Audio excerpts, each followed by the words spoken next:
आप सभी को वेलकम करता हूं हमारी YouTube channel glow your study पर। Good afternoon everyone, good afternoon. क्या हाल चाल है जी आप सभी के? राम राम जी, मैं बढ़िया हूँ। आप सब बताएं, आप सब कैसे हैं? गुड आफ्टरनून, सभी का स्वागत है। तैयारी कैसी चल रही है जी आप सभी की? आप सबकी कल कोई क्लास नहीं है। जनरली मैं हर महीने की जो आखिरी दिन है उसे हमेशा फ्री रखता हूँ बच्चों के लिए, जिससे कि एक आपको भी महसूस हो कि एक महीना खत्म हुआ, नया महीना स्टार्ट हो रहा है, ऐसा मुझे भी महसूस हो। एंड सेकेंडली ये भी जरूरी है, देखिए कि अगर इस महीने का आपको कुछ पेंडिंग काम है तो इसी महीने आप उसे पूरा करें। तो मेरा शुरू से है, अगर आप मेरी आज से 2 साल पुरानी क्लास भी देखेंगे तो जनरली जो है मैं आखिरी दिन कभी क्लास नहीं रखता। इस महीने कभी कभार मैं 2-2 दिन ऑफ देता हूँ बच्चों को, लेकिन इस महीने जो है मैं चाह रहा था थोड़ी ज्यादा क्लासेस लेना, जिससे कि आपका काफी सारा पोर्शन जो है पूरा हो जाए। इसलिए जो है आपको एक ही ऑफ मिलेगा। चलो, रिवीजन करना बहुत जरूरी है जी, बिल्कुल आप सही कह रहे हैं। तो अगर आपका नोट्स पूरे हैं तो उसमें आप चीजों को रिवाइज करें। और देखिए, जब आप रिवीजन करते हैं ना तो वो जो डेट्स होती है, वो जो चीजें हैं उन पे ज्यादा फोकस करें। हम जनरली जो है ऊपर ऊपर से देखते हैं चीजों को, वो सही नहीं है, हमें थोड़ा सा डेप्थ में जाना होगा। ठीक है, चलो। बाकी हो सकता है आपको इस कोर्स में इस क्लास के बाद कोई क्लास ना दिख रही हो, आपको इस बारे में 1% भी टेंशन लेने की जरूरत नहीं है। मेरा काम है, मेरी सिरदर्दी है। ठीक है, ये सब आप बिल्कुल मत सोचो। This is my responsibility. आप सिर्फ अपनी तैयारी पे फोकस करो और बाकी सारी जिम्मेदारी मेरी। ठीक है, क्लासेस ऑब्वियसली आपकी चलती रहेगी। मैं 1 तारीख से जो है क्लास स्टार्ट कर दूंगा, पूरी कोशिश करके। एंड मतलब इस बारे में मत सोचो, और बहुत मसले हैं आपके पास और बहुत टेंशन है उस बारे में सोचो, ये टेंशन मुझ पे छोड़ दो। चलो शुरू करते हैं जी। ठीक है, चलो। आज की कहानी फटाफट से शुरू करते हैं। और रात को आपकी जो क्लास है 9 बजे, वो क्लास करीब 10 सवा 10 तक ही चलेगी। मैं आपको एडवांस में बता रहा हूँ, ऐसा इसलिए बताया जा रहा है बार बार, जिससे कि ऐसा ना हो कि आप आए वहाँ पे 10 बजे और मेरी क्लास खत्म होने वाली हो, फिर आप नाराज हो जाए कि सर ने मेरा डाउट नहीं उठाया। ठीक है, तो मेक श्योर अगर आपका कुछ भी डाउट है तो आप मुझे 9:15 बजे तक वो डाउट आप जरूर भेजें। ठीक है, बाकी जब क्लासेस नहीं होती आप इस फीचर का इस्तेमाल करें आस्क डाउट का। फिर भी नहीं की जरूरत तो मैं आपके लिए बैठा। चलो शुरू करते हैं जी।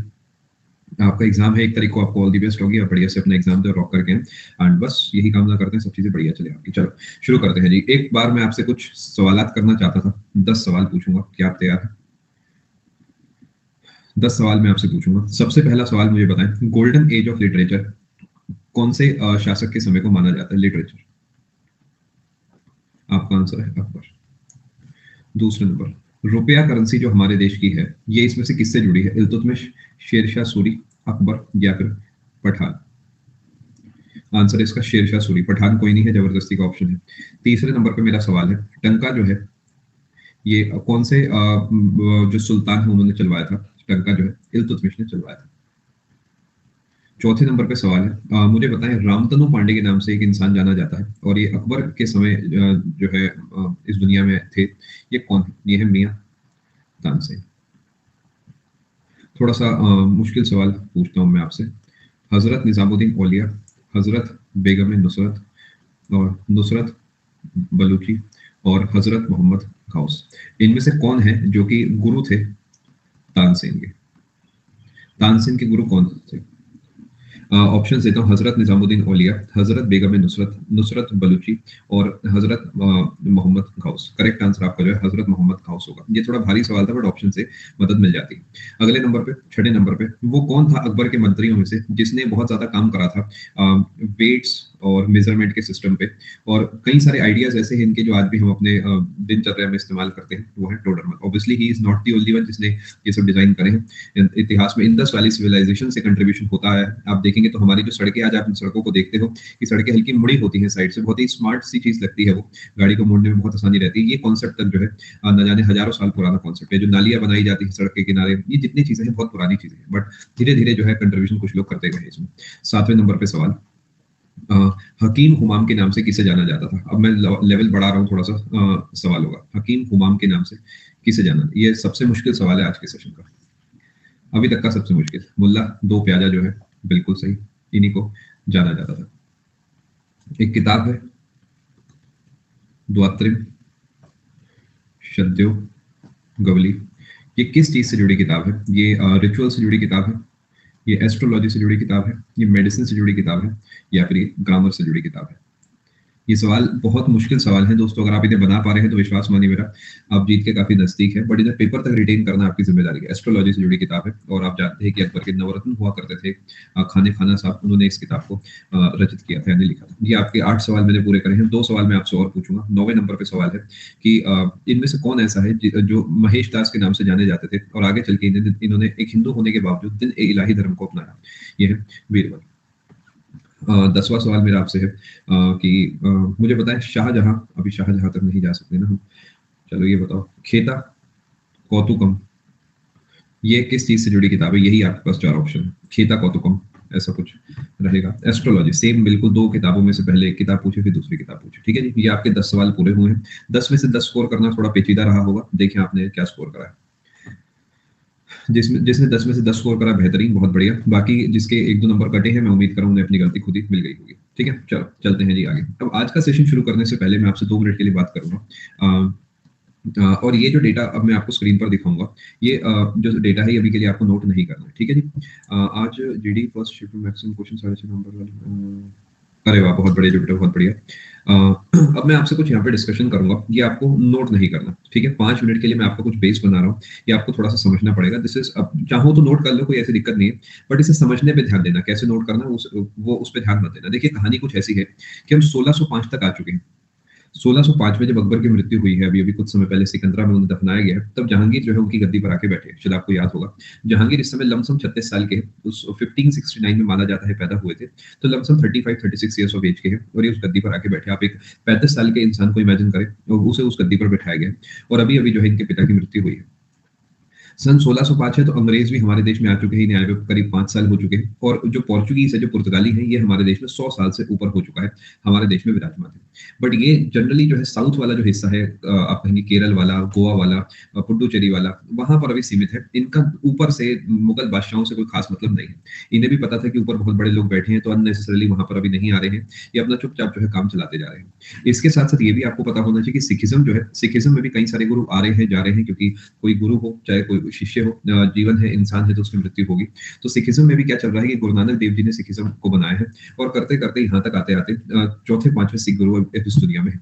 यहाँ तक आप बात समझ पा रहे हैं, कौन है, क्या है, कैसे है, कब बनाए, ये पूरा एक चैप्टर है आपके इस कोर्स का, सिखिज्म, जिसमें मैं आपको गुरु नानक देव जी के जन्म से लेकर आपको जो बंदा सिंह बहादुर जी हैं, या फिर आगे चल के महाराजा रणजीत सिंह साहब है, दलीप सिंह जी है, मतलब सिखिज्म को मैं शुरू करता हूँ गुरु नानक देव जी से, और एंड में करता हूँ डलहौजी पे।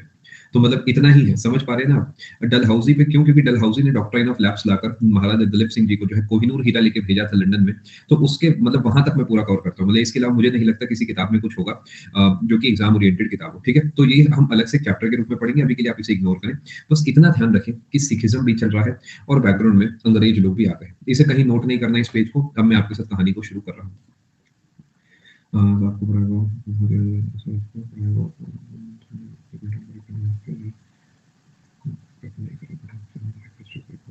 आप बिल्कुल चिंता ना करें कपिल, मैं इस चीज का खास ख्याल रखता हूँ बेटा, कि कोई भी चीज मिस ना हो, बिल्कुल आप चिंता ना करें। मतलब मुझे पता है कि देखिए एक इंसान के ऊपर जब हजारों लोगों की जिम्मेदारी होती है, तो वो इंसान मतलब उसके ऊपर क्या जिम्मेदारी है वो मैं आपको समझा नहीं सकता। जैसे आप अपने परिवार के लिए सुबह उठते हैं, तो वैसे हजारों परिवारों के लिए सुबह उठते हैं ना, तो चिंता ना करें, अपनी तरफ से बेस्ट में बेस्ट कंटेंट रहेगा। फिर भी अगर आपको लगे कि ये सर 4 चीजें और डिटेल में पढ़ाओ, फील फ्री टू कमेंट, मैं आपको और डिटेल में पढ़ाऊंगा, ठीक है। चलो शुरू करते हैं जी। अपनी कॉपी में अब आप हेडिंग डालें, यहाँ से आप नोट्स बनाएं। जी हाँ, बिल्कुल आप सही कह रहे हैं फरीद। जहांगीर, जहांगीर आप हेडिंग डाल सकते हैं। अब आपकी कॉपी में पहली बात जो है आप लिखेंगे, ठीक है, आराम आराम से समझते हैं। जहांगीर साहब जो है, ध्यान रखेंगे, इनका जन्म हुआ था, आपको शायद याद होगा, सलीम चिश्ती जी की जो दरगाह है उसमें, इसीलिए इनका जो नाम है, इनका नाम रखा गया था सलीम। ये पेपर का सवाल बनता है कि सलीम के नाम से कौन जाना जाता है, ऑल्सो नोन एज, ए जहां मैं लिख रहा हूँ इसको ऑल्सो नोन एज, ये है आपका सलीम। यानी पेपर का सवाल कम से कम 8 से 10 बार बच चुका, dash also known as Salim, ये ऐसे पूरी कहानी देता है। अपने को सलीम देखते ही जहांगीर पे टिक करना है। इनका जो जन्म है, हम जानते हैं कि सलीम चिश्ती जी जो है उनकी दरगाह में हुआ था, दरगाह ऑफ सलीम चिश्ती इन 1569। और ये चिश्ती जी की दरगाह जो है आपको याद होगा, फतेहपुर सीकरी में, मैंने आपको बताई होगी। क्योंकि अब हम जहांगीर पॉइंट ऑफ व्यू से पढ़ रहे हैं, तो हम एक और बार इन चीजों को नोट करेंगे, ठीक है। नहीं, ये इतना इंपॉर्टेंट नहीं है राघव। देखिए मैं जो आपको पढ़ाता हूँ, पिछले 10-20 साल के क्वेश्चंस को एनालाइज करके पढ़ाता हूँ, तो एक भी सवाल यहाँ से नहीं बना, ठीक है। बाकी आप चाहो तो पढ़ सकते हो, मुझे कोई प्रॉब्लम नहीं है। जहांगीर जो है उन्हें सलीम के नाम से जाना जाता था, और ये दरगाह और सलीम चिश्ती में पैदा हुए थे, फतेहपुर सीकरी में 1569 में, ठीक है जी। यहाँ तक आपको कोई तकलीफ नहीं होगी। Became fourth Mughal ruler in 1605 after the death of his father Akbar, ठीक है जी। कुटिया में दरगाह में दोनों बेटा एक बात है। अगर आप धार्मिक तौर पे मोइन सोचोगे तो मतलब सिमिलर सी बात है, तो आप दोनों में से कुछ भी इस्तेमाल कर सकते हैं। कुटिया ज्यादा अच्छा शब्द रहेगा, बट मैं दोनों चीज जो है आपको बताना चाह रहा था। ठीक है, चलो आगे चलते देखिए, मैं एक सजेशन दूंगा जनप्रीत, अभी आप पिछला लेसन देखें, बट परसों तक कोशिश करना है कि आप यहाँ तक पहुंच जाओ। ठीक है, मैं आपको 30th की छुट्टी दे रहा हूँ और 2 तारीख की छुट्टी दे रहा हूँ। आप कोशिश करें 3 तारीख तक आप मेरे साथ क्लास में यहीं पे मुझे मिले। अभी टारगेट अपना प्लान करें प्लीज, फटाफट से पार करें। ठीक है, चलो मैं उम्मीद करूं यहाँ तक आप पहुंच चुके हैं। आगे चलते हैं। अब 1605 में ये बनेंगे मुगल बादशाह, करीब 35-36 साल की उम्र में, और यहाँ से इनका जो राज है वो कहाँ तक चलेगा, 1627 तक चलेगा। बेटा सब लिखूंगा, आप चिंता मत करो। यानी जन्म इनका हुआ है आप कहेंगे 1569 में, लेकिन राजा जो बनेंगे, जो बादशाह बनेंगे, वो कब बनेंगे, 1605 में बनेंगे। इनकी जो मृत्यु है वो आगे चल के होगी, अभी हम उसकी बात नहीं करेंगे। ठीक है, अब थोड़ा सा चीजों को समझना। 1569 में इनका जन्म हुआ है, और यहाँ से अब आगे आप चलोगे तो 1585 में कितने साल के होंगे लमसम, देखिए जी आपकी गणित कैसी है, 16 साल के होंगे। 16 साल की उम्र में इनकी शादी कर दी जाती है मानबाई से। यानी अभी इनका बर्थ हुआ है, ये बर्थ है, चिढ़ने की कोई बात नहीं है। देखो अपने जिंदगी पे फोकस करो। 1585 जो है ये इसमें इनकी शादी हो जाती है, मैरिड। ठीक है, मैरिड टू क्या, इनकी शादी हो जाती है किससे, मानबाई से। अब मानबाई कौन है, देखिए थोड़ा सा दिमाग लगाइए। अभी अकबर जिंदा है, अकबर का दिमाग चल रहा है, अकबर अपने तरीके काम करते हैं। अकबर ने बहुत सही दिमाग लगा के शादी करी थी, आप जानते हैं, राजस्थानी राजपूतों के एक परिवार में, जिससे कि राजस्थान में अपनी पकड़ बनी रहे। तो वही यहाँ पर भी एक दिमाग लगाते हैं और क्या करते हैं, जैसे उनकी शादी जो है हुई थी, आपको शायद याद होगा, भारमल की बेटी से। राजा भारमल जी जो है, अब अच्छा प्लीज अंडरस्टैंड दिस पॉइंट, ये सब एजुकेशनल पॉइंट ऑफ व्यू की चीजें हैं, तो कहीं पर अगर मैं जी नहीं लगाता, मिस्टर श्री ये सब नहीं बोलता, या राजा महाराजा नहीं बोलता, तो ऐसे दिल पे नहीं लगाना है। ठीक है, चीजों को समझना है। बिकॉज देखिए मैं जानता हूँ कोई बच्चा राजस्थान का होगा तो उनके मन में बातें जरूर आएगी, प्लीज अंडरस्टैंड। ठीक है, इनकी जो शादी हुई है अकबर की, वो राजा भारमल जी की बेटी से हुई है, हरका भाई। हरका भाई के एक भाई हुआ करते थे भगवान दास।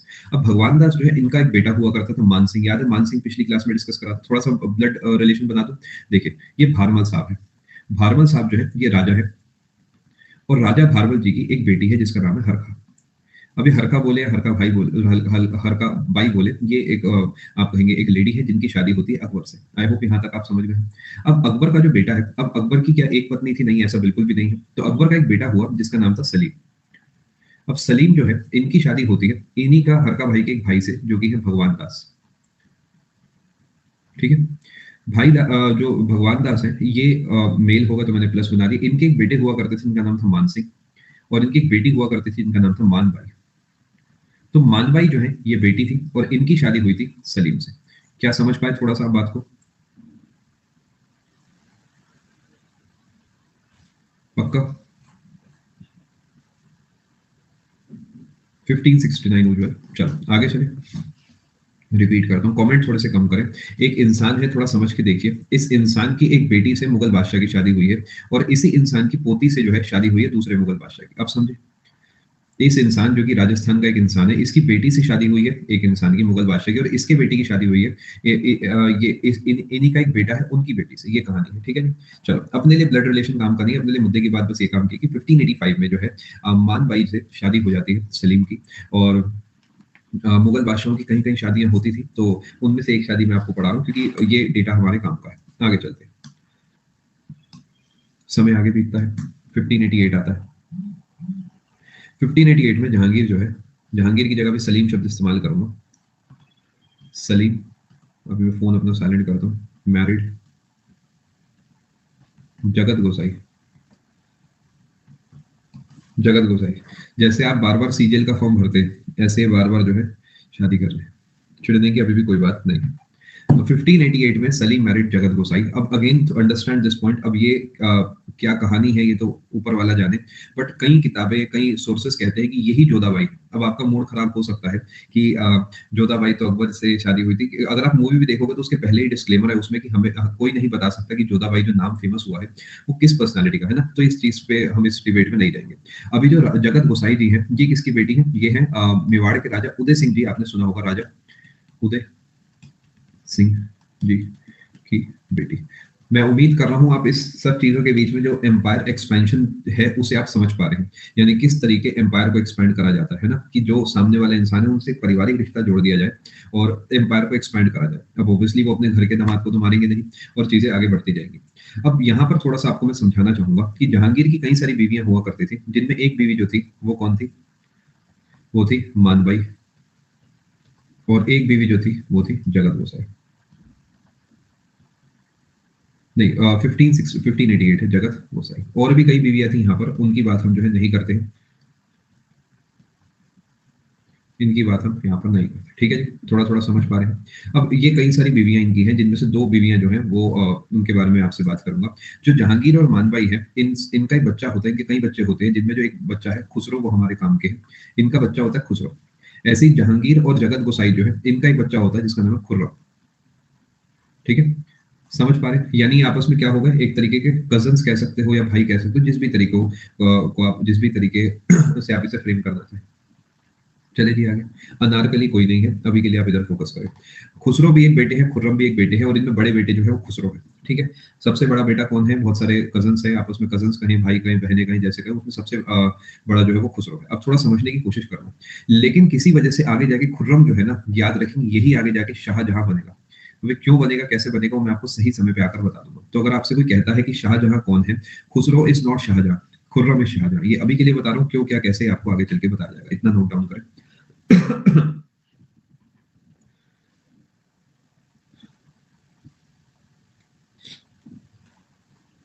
ये जो ये होते हैं, लिखना होता है, हमारे पास ये लिखा होता है। जी हाँ, ये लिखा होता है, वही डेटा दे रहा हूँ बेटा जो किताबों में लिखा हुआ है। चले आगे। जी हाँ, बनी समझने के लिए सेम बात है। चले आगे। चलो, मैं उम्मीद कर रहा हूँ आप नोट्स बनाते चल रहे हैं। इस बार मैं खास ख्याल रख रहा हूँ कि आप नोट्स अच्छे से बनाते चल रहे हैं। आगे चलें जी। चलो, देखो, जो आम इंसान है वो एक दिन का बादशाह होता है, शादी वाले दिन। ये एक जीवन के बादशाह है। जिन बच्चों के डाउट है किस तरीके क्या हो रहा है, इतनी बीवियां कैसे, क्या कैसे, जो एक आम इंसान होता है वो दूल्हा बनता है, 4 घंटे का बादशाह होता है वो सब, है ना। उसके बाद वो नॉर्मल हो जाता है। ये जीवन भर के बादशाह है। ठीक है, अब फोकस करें। हमारे देश में एक ही और इंसान है जो जीवन भर का बादशाह है, वो आप जानते हैं कौन है ना। चलो आगे चलते हैं। सुना होगा गाना तो। अरे बताओ क्या बात कर रहे हो, ये तुम्हारा बेटा।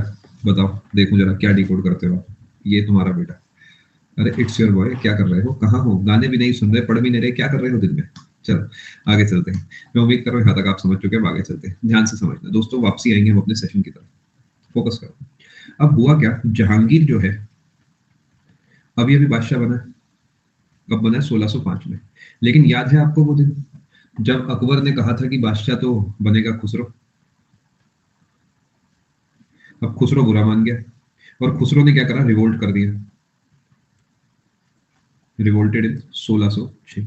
समझ गए? 1606 में क्यों करा, 5 में क्यों करा, ये यूजलेस बात है, लेकिन फिर भी समझने के लिए बता रहा हूँ। 1606 में करा, थोड़ा समय लग गया होगा अगले को रिवोल्ट करने में, है ना। ठीक है, बुरा थोड़ी मानना है, हमारी तरह की शाम को मुंह बना लिया, प्लानिंग करनी पड़ी होगी, रिवोल्ट करना होगा। और इसने क्या करा, रिवोल्ट करके 1606 में भाग गया, घर से भाग गया।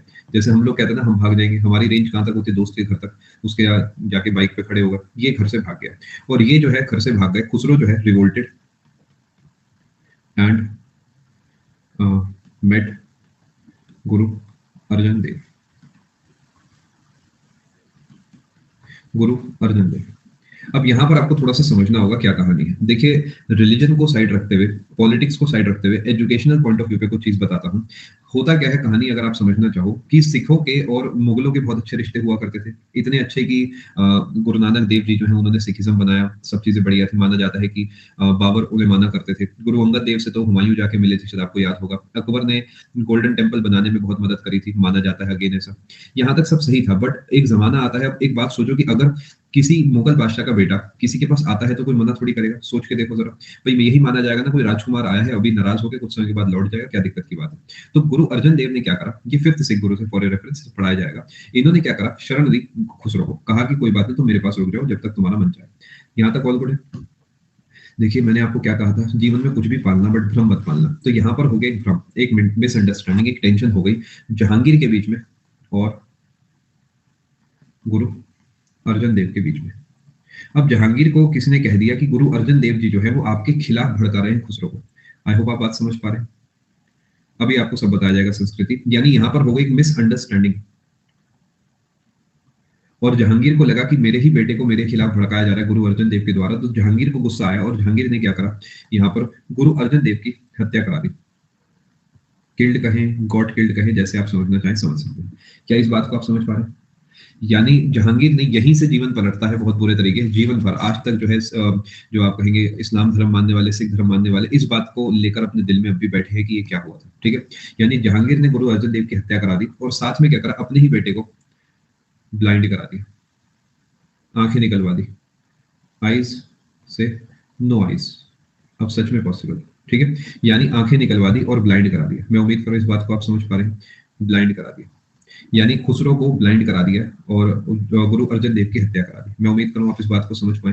यानी यहां से लेकर अब जीवन भर जो सिख हैं वो अभी तक धर्म का प्रचार कर रहे थे, वो धर्म की रक्षा करने की कोशिश करेंगे। और यहीं से सिखिज्म जो है हल्का आर्मी का रूप आप समझते हैं। खालसा पंथ अगर आपने कभी सुना है तो खालसा पंथ में ये चीज बताई जाती है कि आपको प्रोटेक्शन करना आना चाहिए, और प्रोटेक्शन करने के लिए जो है ट्रेनिंग होती है पूरी, और उसमें आपने सुना होगा निहंग या निहांग सिख जो है वो मतलब बहुत ट्रेंड लोग होते हैं, मतलब उन्हें जो है धर्म की रक्षा करनी बहुत अच्छे से आती है। अब बाकी देखिए हाल फिलहाल में जो हुआ नहीं हुआ हम उस बारे में बात नहीं करेंगे अननेसेसरली, जब हम यहाँ पर डिबेटेबल डिस्कशन नहीं करेंगे। ठीक है जी, जी हाँ, ब्लू क्लोथ्स पहनते हैं बिल्कुल। हम मुद्दे की बात पर रुकते हैं। मैं उम्मीद करूँ आप समझ गए। अब जब गुरु अर्जन देव जी की हत्या हुई तो इनके बेटे जो है उस गद्दी पर आके बैठेंगे, और इनके बेटे हुए जिनका नाम था गुरु हरगोबिंद।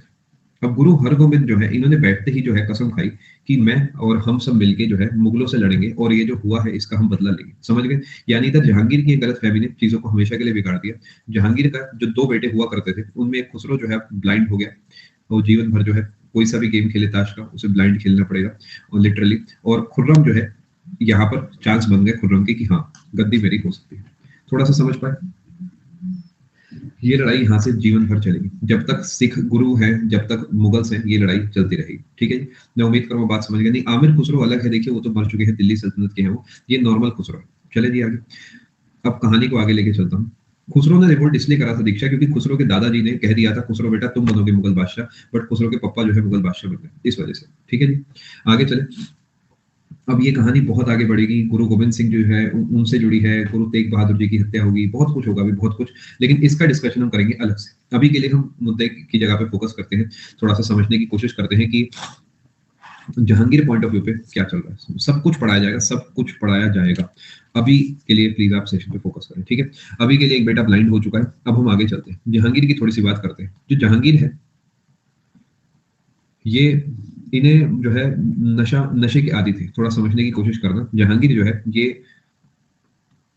एल्कोहलिक थे, सुना होगा वो, हाँ हाँ मैं उस टाइप से कुछ, ये जो है हल्के एल्कोहलिक पर्सनालिटी थे। ठीक है, एक गाना भी है इस पे, एज कैसे गाने जो है बना दिए जाते हैं, कितना ही फॉल्स इमेज बनाई जाती है आज के यूथ के मन में कि it is so cool, it is so funny, लाओ घर से पैसा किताबों का और पार्टी करते हैं, कुछ भी चल रहा है इस दुनिया में। चलो फोकस करते हैं जरा। जहांगीर जो है ये एक अल्कोहलिक पर्सनालिटी थी, और इनकी इसी बात से तंग होके जो है मान भाई कमिटेड सुसाइड। इन्होंने खुदकुशी कर ली थी। ठीक है, जहांगीर की इन्हीं आदतों से परेशान होके, और आपको शायद पता भी होगा कि इनके बच्चे, अगर आप देखते तो इनके बच्चा जो है उनकी भी आंखें फोड़ दी गई हैं, यानी अब जीवन जो है जीने लायक बचा नहीं है, तो इन्होंने माना जाता है सुसाइड कर ली थी। क्या मैं उम्मीद करूँ इस बात को आप समझ पाए? अभी के लिए, इस बार के लिए आप अगर पुराने नोट्स खोल के बैठे हो तो मैं अंग्रेजों वाले पार्ट पे थोड़ा ज्यादा फोकस नहीं कर रहा हूँ, बिकॉज मैं चाहता हूँ कि वो मैं आपको अलग से पढ़ाऊँ। तो अभी के लिए हम जो है थोड़ा सा मुगल पॉइंट ऑफ व्यू पे ज्यादा फोकस कर रहे हैं, जो थॉमस रो, विलियम हॉकिंस है, इन सबका डिस्कशन मैं आपसे अलग से करूंगा। ठीक है जी, मैं उम्मीद करूं यहाँ तक आप बात समझ पाए। चलो आगे चलते हैं, थोड़ा सा प्लीज फोकस करें, सुकून से समझना। जहांगीर लेकिन जाना जाता था इंसाफ के लिए। देख रहे हो क्या कमाल की बात है? जहांगीर वॉज फेमस फॉर, क्या ही चल रहा है, चेन ऑफ जस्टिस। घर में क्या हो रहा है और बाहर देखो, चेन ऑफ जस्टिस, यानी इंसाफ जो है वो मिलेगा हाथों हाथ, अभी के अभी। वेलकम टू गोवा सिंह, है ना? यानी Jahangir was famous for chain of justice, इस बात को आप ध्यान रखेंगे। और चेन ऑफ जस्टिस क्या है बेसिकली, मैं आपको बताता हूँ। ये 12 अलग अलग घोषणाएं थी, ऑर्डिनेंसेस। इन्होंने ऑर्डिनेंसेस अनाउंस करा दी थी कि भाई 12 मेरी तरफ से रूल्स है, मेरी तरफ से ये रूल्स है। और मैं आपको अगले पेज पे थोड़ा सा बताता हूँ। फेमस, हाँ सही करा आपने, बता दिया, फेमस फॉर हो गए, famous for chain of justice. ठीक है, अगले पेज पे चलते हैं, प्लीज नोट इट डाउन। माना जाता था कि जो इनका महल था,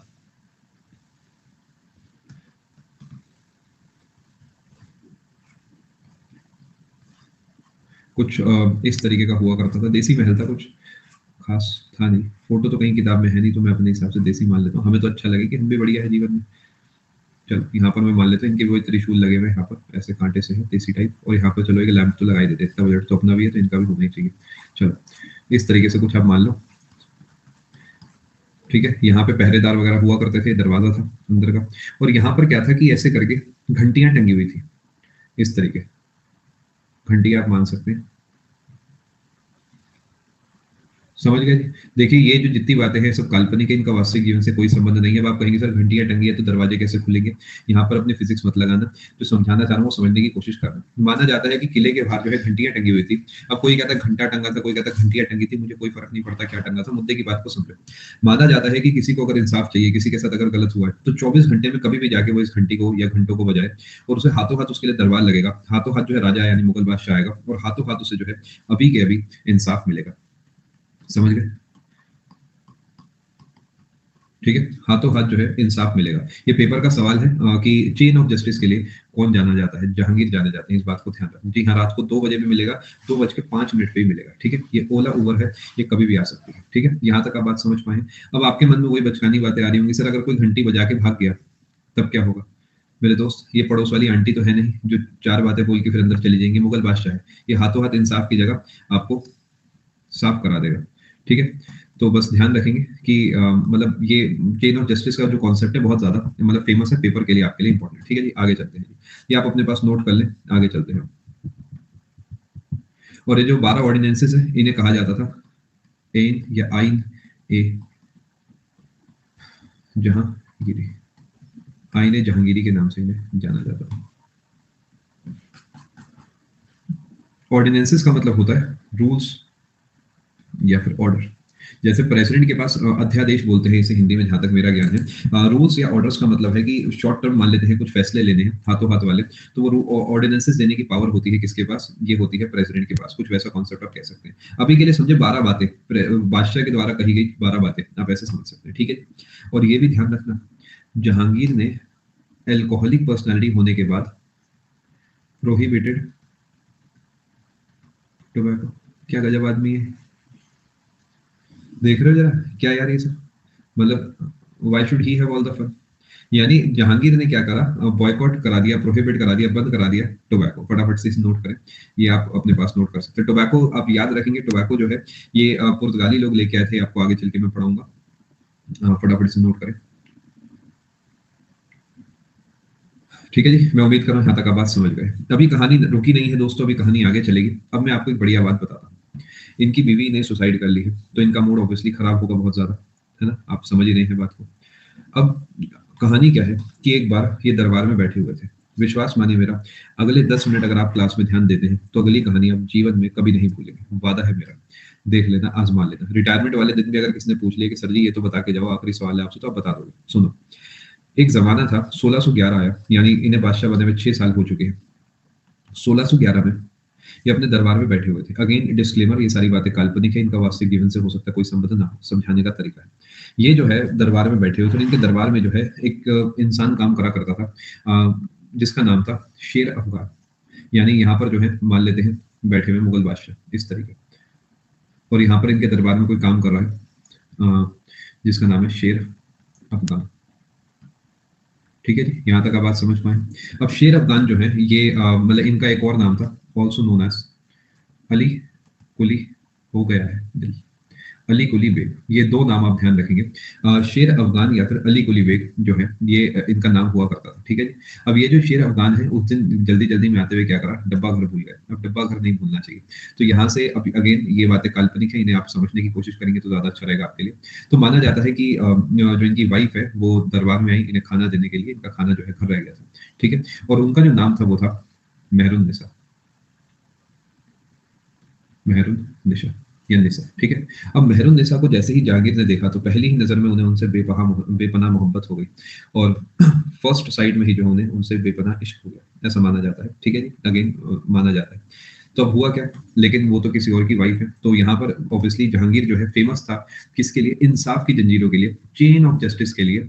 तो उसने क्या करा, लेकिन उसे पता था इंसाफ क्या चीज होती है, तो उसने क्या करा, हाथों हाथ कुछ ही समय के अंदर शेर अफगान की हत्या करा दी और शादी कर ली मेहरुन्निसा से। ये देंगे इंसाफ, क्या बात है। जहांगीर ने got him killed and married Mehrunnisa. Mehrunnisa ji का जो सवाल है हर साल पेपर पूछता है, हर साल ये सवाल पेपर में पूछा जाता है। क्या पूछा जाता है अभी आपको बताऊंगा। कहानी ये है कि दरबार में काम करने वाले एक इंसान की जो वाइफ है उनसे उन्होंने शादी कर ली और उस इंसान को जो है मरवा दिया। क्या इस बात को आप समझ पा रहे हैं? आगे चलते हैं। अब नोट्स में कैसे लिखे हूं मैं आपको भी नोट करा देता हूं। जहांगीर मैरिड मेहरुन्निसा इन 1611। अब मेहरुन्निसा से शादी हुई है तो अब जैसे आपने भी सुना होगा इंसान क्या करता है, अगर कोई करीबी है तो उसे कोई नाम देता है। जैसे कि माँ बाप जो है अपने बच्चे को नाम देते हैं बाबू सोना, उस तरीके आजकल जो है बड़े लोग भी नाम दे देते हैं अपने किसी करीबी को। तो इन्होंने भी जो है नाम दिया। वो नाम क्या दिया? गेव हर द टाइटल नूर जहां। नूर जहां यानी पूरे जहां का जो नूर है वो तुम में है, इस तरीके। ठीक है जी, यानी लाइट ऑफ द वर्ल्ड। ठीक है जी, ये टाइटल दिया। पेपर पिछले 3 से 4 साल से सवाल सारे पूछ रहा है, आपको ये सब पता होना चाहिए। लाइट ऑफ द वर्ल्ड, समझ गया जी बात को। अब ये जितनी भी इनकी रानियां थी जहांगीर की, उनमें सबसे फेमस जो है वो नूरजहां हुई, बिकॉज इनके जो माना जाता है कि बहुत सारे ऐसे डॉक्यूमेंट्स जिन पे इनके साइन है। बहुत बड़ी बात है कि मुगल बादशाह के होते सोते एक रानी जो है बहुत सारे फैसले ले रही है, साइन कर रही है। तो इसी वजह से नूरजहां का जो नाम है वो इतिहास के पन्नों में काफी मतलब बड़ा माना जाता है। तो ये आप ध्यान रखेंगे। ये सबसे फेमस जो मेहरुन्निसा है, सबसे फेमस रानी हुई जहांगीर के आगे चल के। ये बातें आपको पता होनी चाहिए। ये आप चाहे तो अपने पास फटाफट सारी बातें नोट कर सकते हैं जिस भी तरीके चाहे। मिडीवल टाइम्स में भी लोग बहुत रोमांटिक थे। अरे मेरे दोस्त, ताजमहल बनवा दिया, तुम क्या हल्के में ले रहे हो? फटाफट से नोट करें। चलो फटाफट नोट करो। चलें आगे। पिछला पेज आप आराम से देख सकते हैं। जी हाँ, पहले कशिश। अनारकली जी की बात हम बाद में करेंगे। चलो आगे चलें। आका का मतलब ऑल्सो नोन एज। देखिए जो बच्चे लिख चुके हैं मुझे बताएं कि आपको सीखने को मिल रहा है। ऐसा तो नहीं लग रहा ना कि सर बस बातें करे जा रहे हैं, ऐसा तो नहीं लग रहा। देखो ये जितनी कहानियां सुना रहा हूँ ये सब कहानियां प्री प्लान्ड कहानियां हैं, जिससे कि आपकी तैयारी अच्छी हो सके। ये मत समझना कोई मैं बैठ के चिट चैट कर रहा हूँ आपसे, ऐसा कुछ नहीं है। ना मेरे पास समय है ना आपके पास समय है। ये बातों से ही पेपर में सवाल टिक होंगे, देख लेना, आजमा लेना। जो छोटी छोटी बातें हंसी मजाक की होती है पेपर उससे सॉल्व होता है। नोट्स कितने ही बना लो, विश्वास मानो मेरा, पेपर में टिक सवाल जो है वो बातों से ही होगा, आजमा लेना। चलो अगले पेज पे चलते हैं जी। ठीक है, अब नूरजहां जी की थोड़ी सी बात कर लेते हैं। नूरजहां जो है, आप हेडिंग चाहें तो डाल सकते हैं, ऑल्सो नोन एज, या फिर रियल नेम आप लिखें। Real name, real name Mehrunnisa. ठीक है आगे चले। और हस्बैंड अभी जहांगीर। समझ गए ना क्यों? चलो आगे चलते हैं। तीसरे नंबर पे फादर और मदर। नूरजहां ने बदला नहीं लिया, नूरजहां क्यों बदला लेगी? फादर जो है, फादर का नाम है ग्यास बेग। ग्यास बेग, और ग्यास बेग का ही दूसरा नाम जो है वो है एतमा दुदौला। एतमा या एतमा जैसा भी लिखना चाहें, एतमा दुदौला। ठीक है, अब भी नहीं पता इन्हें। अरे एसएससी एस्पिरेंट। हस्बैंड, चलो मदर जो है वो है असमत बेग। दुनिया से काफी दूर आ गए हैं आप लोग, इसमें जल्दी ही वापसी करनी होगी सिलेक्शन लेके। रियल नेम मेहरुन्निसा, हस्बैंड जो है जहांगीर है, फादर का नाम ग्यास बेग है, और याद रखेंगे जो मदर है उनका नाम असमत बेग है, ध्यान रखेंगे। तो क्या इनडायरेक्टली जो ग्यास बेग यानी अहमद उदौला है या फिर असमत बेगम है, ये भी बहुत बड़ी पर्सनालिटीज होंगी, बिकॉज अब ये जो है जो बादशाह है उनके परिवार का हिस्सा बन गए। तो ये मैं उम्मीद कर रहा हूँ, इसलिए इनका नाम मैं आपको बता रहा हूँ, काफी ज्यादा इंपॉर्टेंट है। ठीक है जी, क्या मैं उम्मीद कर रहा हूँ बात समझ पाए हैं। अब जब एतमद उदौला मरेंगे तो बहुत बड़ी पर्सनालिटी मरेगी, ऑब्वियस रीजंस की वजह से। तो इसी वजह से जो एतमद उदौला है, ध्यान रखना, इनकी टोम्ब भी बड़ी फेमस है। तो इनकी टोम्ब आपको देखने को मिलती है आगरा में, और वो बनवाई थी बाय इन्हीं की बेटी नूर जहां। क्या इस बात को आप समझ पाए हैं? यानी अब एक बहुत बड़ी पर्सनालिटी की डेथ हुई है तो उनकी टोम्ब बनवाई जाएगी, तो वो टोम्ब ऑफ अहमद उदौला के नाम से जानी जाती है। अगर आप आगरा के हैं या फिर आप कभी घूमने जाते हैं उस तरफ, तो वहां पर एक इलाका है टोम्ब ऑफ अहमद उदौला, ध्यान रखेंगे। और ये फेमस है, मतलब काफी फेमस है। क्यों फेमस है आपको आगे चल के जो है मैं बताऊंगा। ठीक है, और असमत बेग जो है या असमत बेगम जो है, ये ध्यान रखना, ये असमत बेग के नाम से भी जाना जाता है। तो आपको कहीं ऑप्शन में ये दिखे तो एक ही बात है। ठीक है, ये जो है जुड़ी है इत्र से। इत्र मतलब इत्र, परफ्यूम। माना जाता है कि जो गुलाब की पंखुड़ियों से इत्र बनाने की कला है वो इन्हें आती थी और इन्होंने ही जो है दुनिया को दी थी, माना जाता है। मतलब I sometimes doubt it, because ये चीज मुझे ऐसा लगता है कि बहुत ही पुरानी चीज होगी, अभी कोई 400 साल पुरानी चीज थोड़ी होगी, बट अगेन जो कहा गया है वही कहा गया है बस। ठीक है जी, यानी माना जाता है कि जो गुलाब की पंखुड़ियों से, जिसे आज आप गुलाब जल के नाम से जानते हैं, उसमें एक अलग ही खुशबू होती है, जो आजकल मतलब समझ रहे हैं सैनिटाइजर कह के बिका पिछले साल। तो वो जो है गुलाब जल या गुलाब से इत्र बनाने की जो कला है वो इनके पास थी, ऐसा माना जाता है। ठीक है जी, आगे चलते हैं। आजकल आप देखोगे तो आजकल तो लगे गुलाब जल में क्या है ना, आजकल तो बड़ा सिंपल है, बट उस जमाने के हिसाब से हो सकता है बड़ी बात हो। चलो आगे चलते हैं। क्या इस पेज को आप समझ गए हैं? इसे आप अपने पास नोट करें, फिर हम आगे चलते हैं। Repeat last time. असमत बेग जो है वो नूरजहां की मदर थी और माना जाता है कि इन्हें गुलाब की पत्तियों से जो है परफ्यूम बनाने की कला आती थी, यानी ये इत्र बनाना जानती थी। आपने सुना होगा इत्र बहुत एक छोटी सी शीशी आती है, आपने शायद कभी देखा हो, कभी आपने लगाया हो, और वो बहुत ही पावरफुल उसकी खुशबू होती है, मतलब इट इज एक्चुअली मतलब वेरी नाइस समटाइम्स। अगर आपने अच्छा इत्र खरीदा है, छोटी सी शीशी है, बहुत महंगी आती है, और विश्वास मानिए जैसा आपने लिखा बिल्कुल सही लिखा है, फॉग वगैरह सब उसके आगे फेल है, सही बात है। बट अगेन देखिए वो है कि पहचान होना बहुत जरूरी है। जैसे मुझे पर्सनली बिल्कुल ही पहचान नहीं है इस चीज की, मतलब आप मुझे कहोगे तो मेरे बस की बात नहीं है सब खरीदना, मैं किसी न किसी को कह देता हूँ, कोई मुझे ला देता है बस। मतलब आप मुझसे कहोगे तो मैं इस मामले में कुछ अच्छा गिफ्ट आपको नहीं दे पाऊंगा। खैर आगे चलते हैं। ठीक है, चलो जी, मैं उम्मीद कर रहा हूँ यहाँ तक आप समझ गए। नूरजहां फेवरेट जहांगीर कैसे? परफेक्ट। देखिए नूरजहां जो है पॉलिटिकली माना जाता है बहुत साउंड थी, साउंड का मतलब बहुत स्मार्ट थी, और ये बहुत सारे फैसले लेने में, दरबारी फैसले लेने में जहांगीर की मदद करा करते हैं। आगे चल के इनका नाम इतना हो गया कि ये जो है मतलब कई सारे दस्तावेज है जिन पे इन्हीं के साइन भी होते थे, यानी नूरजहां जी ने अगर कुछ लिख दिया तो वो भी एक जो कागज का टुकड़ा है वो एक जो है ऑर्डर माना जाएगा। मैं उम्मीद कर रहा हूँ आप समझ गए। इत्र है, इत्र बोलते हैं इसे, ग्रीन इत्र। ठीक है, हो सकता है आपने किसी और नाम से सुना। चले जी आगे दोस्तों। चलो अब खुसरो जी का एंड हो चुका, आप जान चुके हैं कि खुसरो जी को तो कहीं मिशन पे भेज नहीं पाएंगे, कि भेजा मान लेते हैं वहां पहुंच गए वहां, तो खुसरो जी को तो नहीं भेजा जाएगा। अब जो भी बात होगी वो दूसरे बेटे के बारे में होगी। वो कौन है? वो है खुर्रम। शायद आप इस बात को समझ पा रहे होंगे। अभी मेहरुन्निसा जी को मैं एक बार वापसी बुलाऊंगा, वो कब बुलाऊंगा, क्यों बुलाऊंगा, वो आपको आगे चल के मैं बताऊंगा। ठीक है जी, ध्यान से बात को समझना।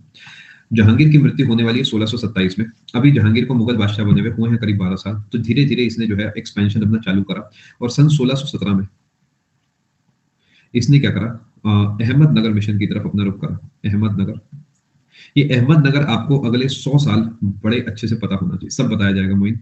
अहमदनगर बहुत फेमस जगह है, पहले मैं आपको समझा देता हूँ कहाँ पर है। आप में से कोई बताना चाहेगा अहमदनगर कहाँ पर है? ये फेमस जगह है, औरंगजेब से भी जुड़ी है। अभी के लिए इतना ध्यान रखो, अहमदनगर जो है ये महाराष्ट्र में पड़ता है, और ये मुगलों के लिए बहुत जरूरी था।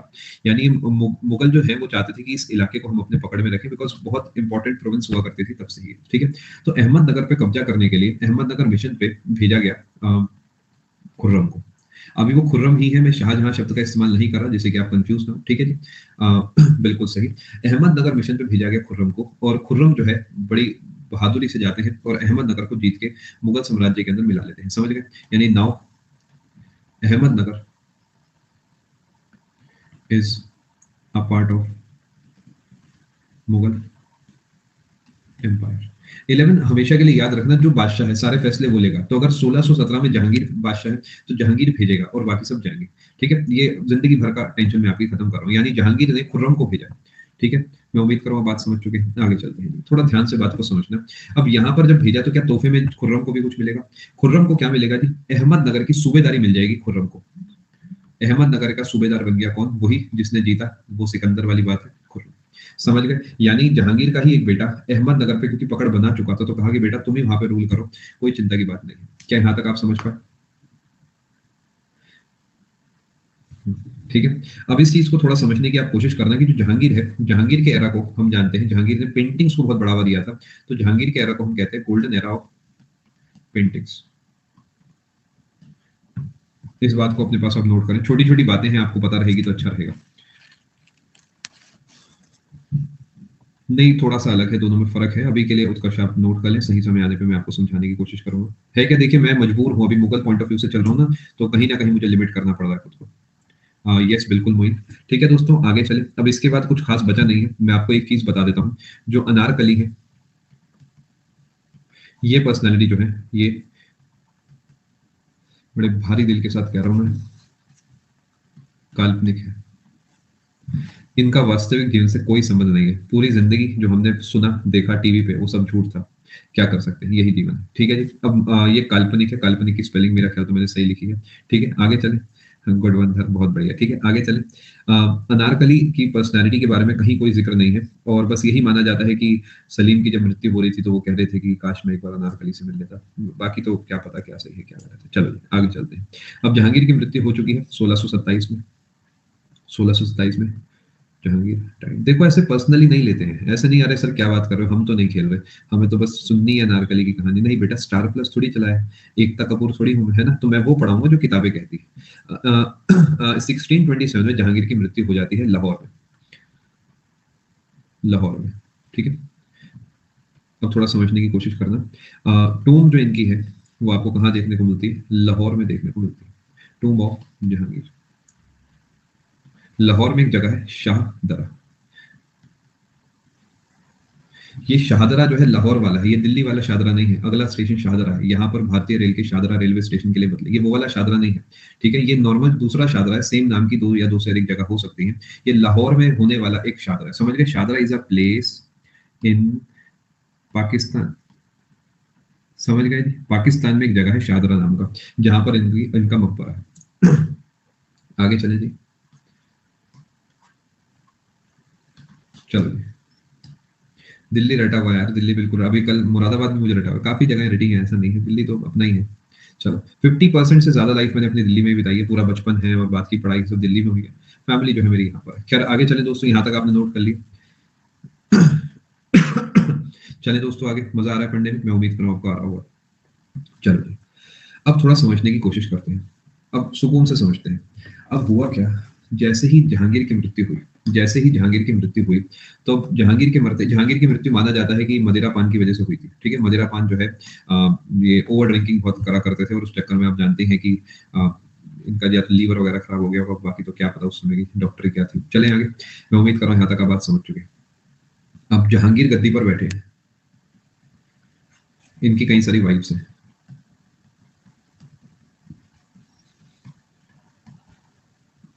मानबाई, जगत गोसाई, मेहरुन्निसा, है ना, और भी कई सारी हैं। इनकी डेथ हो चुकी है, इनका बेटा है यहाँ पर खुसरो, इनका बेटा है यहाँ पर खुर्रम। यहाँ तक सब ठीक है। अब खुसरो भी जो है यहाँ पे बादशाह नहीं बन सकता। समझ पा रहे हैं ना क्यों नहीं बन सकता? क्योंकि ब्लाइंड है। तो ऑब्वियसली कंटेंटर वही बनेगा जो कि ऑलरेडी एक बहुत बड़ी फतेह हासिल कर चुका है, खुर्रम। तो जैसे ही उनकी मृत्यु हुई तो खुर्रम तक खबर पहुंची कि ऐसे ऐसे अपना टाइम आ गया है ना। तो खुर्रम ने क्या करा, सोचा कि हाँ चलो चलते हैं। ठीक है, तो खुर्रम ने कहा चलो चलते हैं दिल्ली। अब उस समय जो कैपिटल हुआ करती थी वो हुआ करती थी आगरा।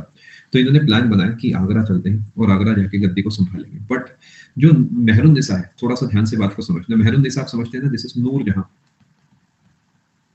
नूरजहां जो है ये पर्सनली लाइक नहीं करते थे खुर्रम को, और इन्होंने दिमाग लगाया क्या, इन्होंने गद्दी पर बैठा दिया एक इंसान को जिसका नाम है द्वार बख्श।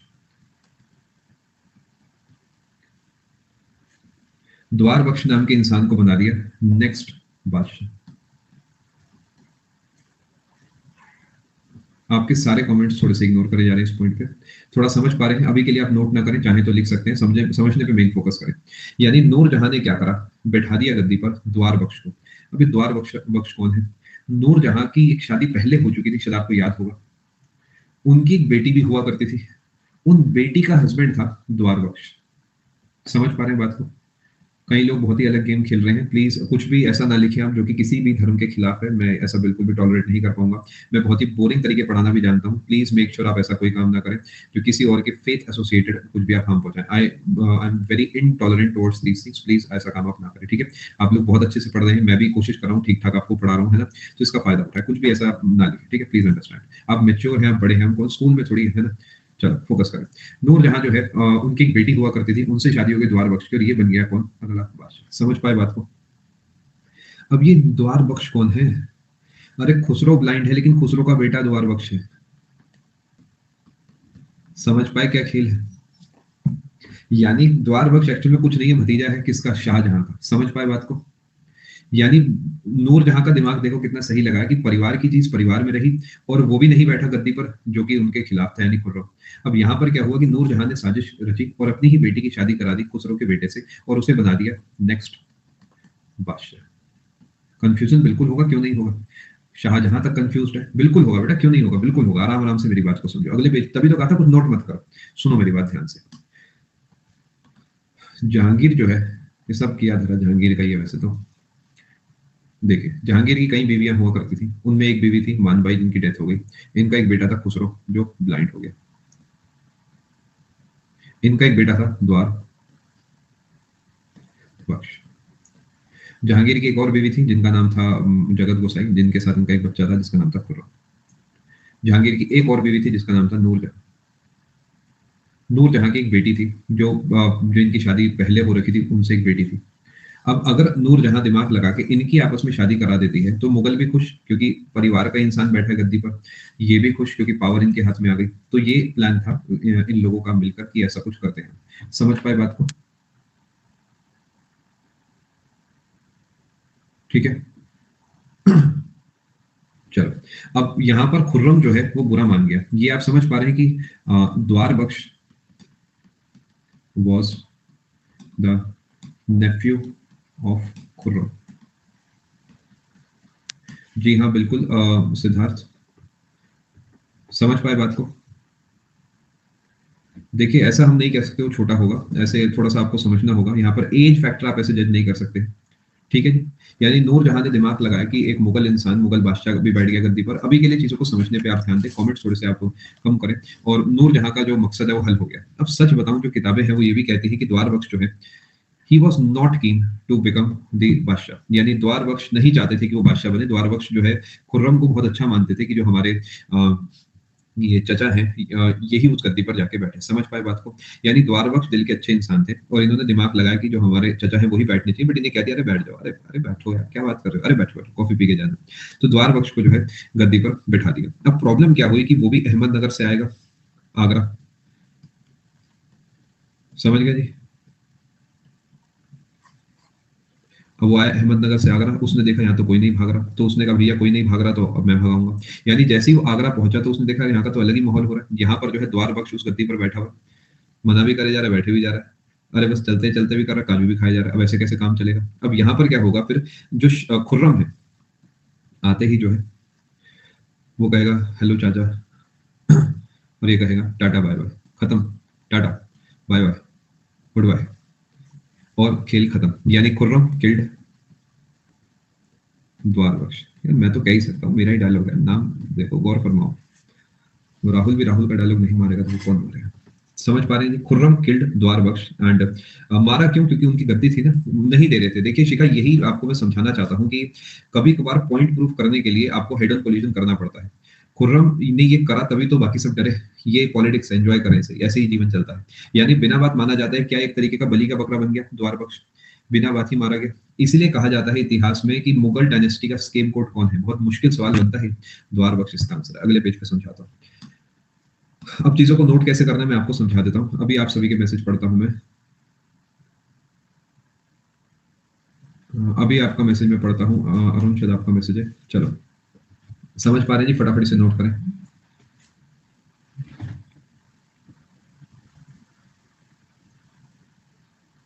नहीं, आप एक बार चेक करें दोबारा। चलें आगे दोस्तों, मैं उम्मीद कर रहा हूं आप ये बात समझ चुके हैं। बस पता नहीं पीयूष आ जाता है कहीं ना कहीं से डेटा। चलो आगे चलते हैं। ठीक है जी, मैं उम्मीद कर रहा हूँ बात समझ पाए हैं। अब अभी आपके लिए काम की बात क्या हो मैं आपको बता देता हूँ, वो लिख देता हूँ। ठीक है जी। शाहजहां, नहीं अभी के लिए खुर्रम, खुर्रम किल्ड द्वार बख्श and became the next Mughal ruler by the name of Shah Jahan। समझ गए?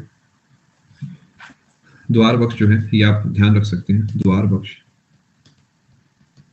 ये बने स्केप गोट। इतनी अंग्रेजी प्लीज सीख लीजिए बिकॉज एसएससी इंग्लिश मांगता है। वैसे ये बलि का बकरा, बहुत बहुत शुक्रिया, बलि का बकरा। ठीक है आगे चलें। मेरे दिमाग में पता नहीं क्या क्या चलता है। मतलब मैं घूमने गया था बाली, तो वहां पर मेरे दिमाग में मैं कहा स्केप गोट। बताओ क्यों?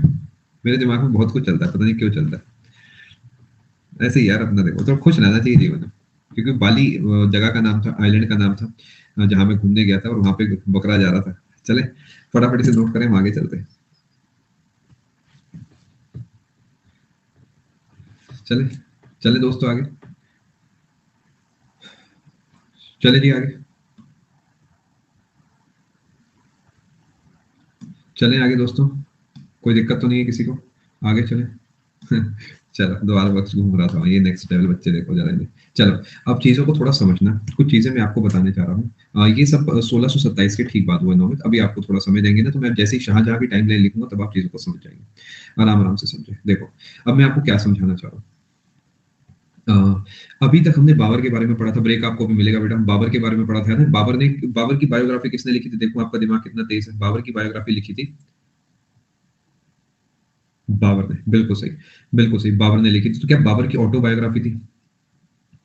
हुमायूं की बायोग्राफी किसने लिखी थी? मैं आपको याद करा रहा हूं, देखो आप कहते हो ना डेटा याद नहीं होता, मैं देखता हूँ कैसे याद नहीं होता।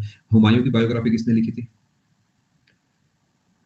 ठीक है जी, बेगम जी ने लिखी थी। और अकबर की बायोग्राफी किसने लिखी थी? ये रिवीजन चल रहा है इस पॉइंट पे। अकबर की बायोग्राफी किसने लिखी थी? याद करो, जहांगीर ने मरवा दिया था, अबुल फजल ने। जहांगीर की बायोग्राफी लिखेगा खुद, यानी जहांगीर की बायोग्राफी लिखी जाएगी खुद जहांगीर के द्वारा, यानी जहांगीर ऑटोबायोग्राफी। ऑटो का मतलब सेल्फ, बायो का मतलब लाइफ, ग्राफी का मतलब बुक या कंटेंट, नॉवल राइटिंग, कुछ भी कह सकते हैं। यानी जहांगीर जो है सेल्फ का चेक काटेगा, समझ गए। और इसका नाम क्या होगा? इसका नाम होगा जहांगीर नामा। और इसी को हम एक और नाम से जानते हैं, तुजुक, तुरुक, तुजुक, जैसे भी आप कहना चाहें, ए जहांगीरी। ये भी बढ़िया है ना, खुद ही लिख दो कुछ अच्छा, मतलब सब अच्छा ही लिखा जाएगा, मतलब कोई टेंशन ही नहीं है, मतलब खुद ही लिख दो अपने बारे में। मतलब एक अटेम्प्ट लिखो ही मत, पहले वाला जो मैंने ऐसे ही दे दिया था आईबीपीएस पीओ का, लिखो ही दूसरे से, ये भी बढ़िया है। जहांगीर ने एक ऑटोबायोग्राफी जो है लिखी, जिसका नाम जहांगीरनामा था, और इसी को तुजुक जहांगीरी के नाम से जाना जाता है। ध्यान रखेंगे ये तुर्की भाषा में थी, यानी टर्किश लैंग्वेज में थी, ये आपको पता होना चाहिए, ठीक है जी। अब देखिए एक छोटी सी प्रॉब्लम है, वो ये है कि ये थोड़ी पता होगा अच्छा मैं मर रहा हूँ, ऐसा तो नहीं लिख सकता ना कोई भी। यानी ऑटोबायोग्राफी के साथ एक कमी है कि वो एंड नहीं हो सकती, क्योंकि वो खुद इंसान लिख रहा है। तो यहाँ पर इसे एंड करने वाली एक पर्सनैलिटी का नाम आप ध्यान रखना, autobiography of Jahangir was completed, बहुत बढ़िया रवि, बाय मौतबिंद। ये देखिए इट्स हिज चॉइस वाली बात है शिखा, ये उन्हें पसंद होगी ऐसा हो सकता है, मौतबिंद खान। चलिए आगे, इसका कोई खास जिक्र नहीं है तरुण। मौतबिंद खान, क्या यहाँ तक आप बात समझ पाए हैं दोस्तों? एक बार आप कंफर्म करें, इसका कोई खास जिक्र नहीं है मोइन। देखिए हमें समझना होगा इतिहास के पन्ने अधूरे हैं, इसका छोटा सा प्रूफ मैं आपको देता हूँ। एक मूवी है पद्मावत, जिसमें एक सीन है जब टेंट के नीचे बैठ के अलाउद्दीन खिलजी पुराने दस्तावेजों को जला रहा है। तो वहां से कुछ लोग आते हैं और कहते हैं कि आप ये क्या कर रहे हो, ये तो इतिहास के खिलाफ है। तो कहता है कि ऐसा इतिहास में छोड़ना ही नहीं चाहता जिसमें अलाउद्दीन का नाम ना हो। वो छोटी सी बारीकी से डायरेक्टर आपको यही बताना चाहता है कि जरूरी नहीं है कि इतिहास पूरा तरीके कंटिन्यूस हो, बीच में गड़बड़ होती है, ऑब्वियस सी बात है ना। तो इसीलिए 600 साल पुरानी बातें हैं तो 90% तक ही मिल पाता है, 10% में हमें कॉम्प्रोमाइज करना पड़ता है। आगे चलते हैं, यहां तक आप बात समझ पाए। ये ब्रेक आपको मिलेगा बेटा 2 मिनट के अंदर, चिंता मत करो, 2 मिनट के अंदर ब्रेक दे दूंगा। ये जितना कुछ भी हुआ ये हुआ 1627 में। अब मैं यहाँ लिखने के लिए तैयार हूँ इन 1627, क्योंकि जहांगीर मरा और हाथों हाथ एकदम सब चीजें होती गई, ठीक है जी। क्या यहाँ तक आप समझ पाए दोस्तों? प्लीज आप इसे नोट करें, आगे चलते हैं। खुर्रम जो है वो जहांगीर का बेटा था नौमित, और खुर्रम जो है आगे चल के शाहजहां बने, ठीक है।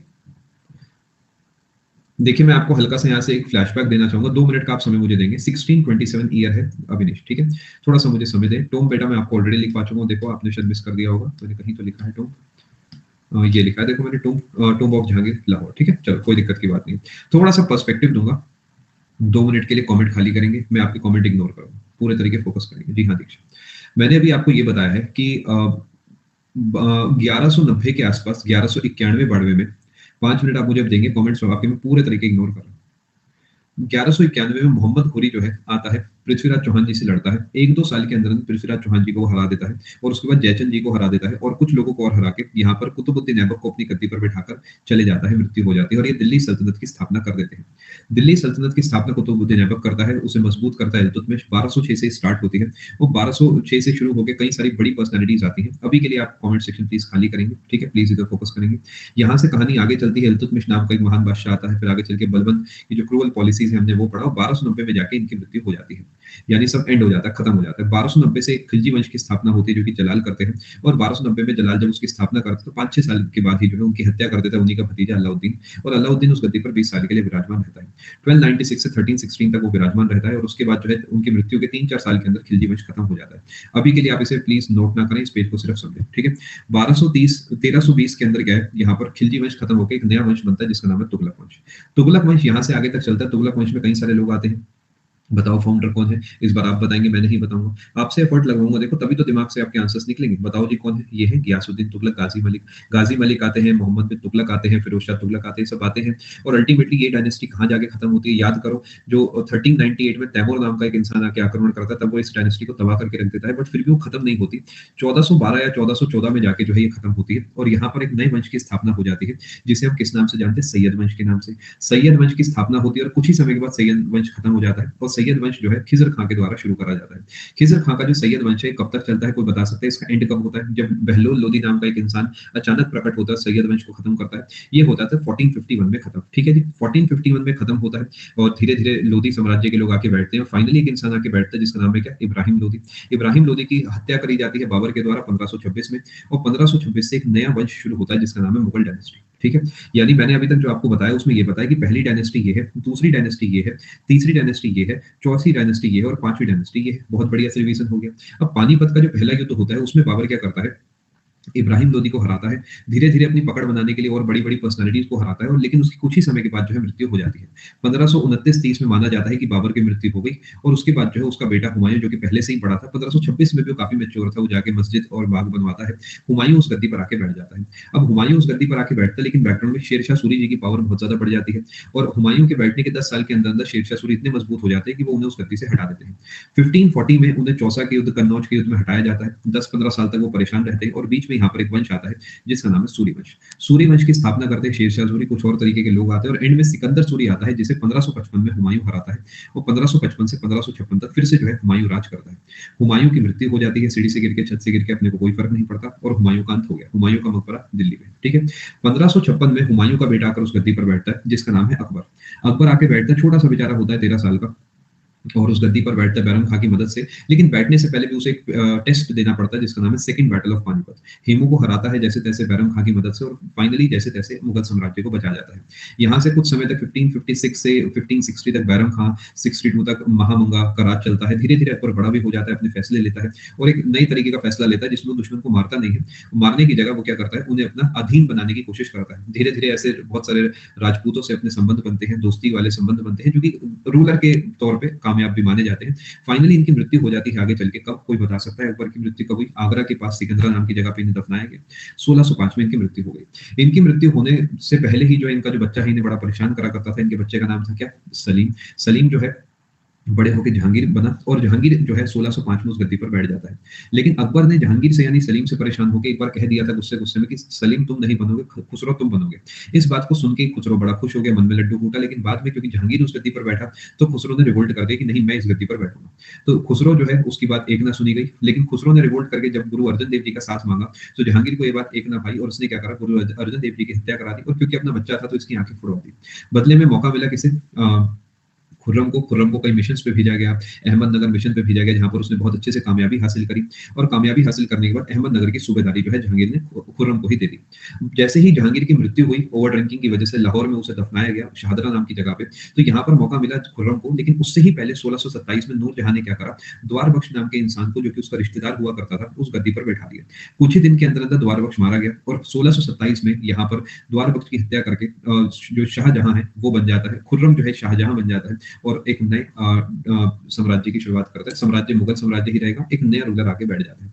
ईमानदारी से बताए, लग रहा है कि इतिहास पढ़ा जा रहा है, नहीं पढ़ा जा रहा? देखिए ये जो डेटा आप अपने सामने देख रहे हैं ना, ये भले ही मैंने आपको 10 क्लासेस में बता दिया, मुझे कई साल लगे नहीं यहाँ तक आने में, क्योंकि ये मतलब एक किताब का डेटा नहीं है। ये कई किताबें जितनी मेरे पास है सब पढ़ के कई साल मेहनत करके मैं यहाँ तक पहुंचा हूँ। तो इसका फायदा उठाएं, क्योंकि आप यहाँ पे प्लस पे आए हैं, अनअकैडमी पे है, देश का सबसे बड़ा प्लेटफॉर्म है, और जो टीचर्स आपको पढ़ाते हैं वो भी बड़े ही टीचर्स हैं। तो इस चीज का फायदा उठाएं, और कोशिश करें कि कहीं पे भी डाउट है तो पूछे।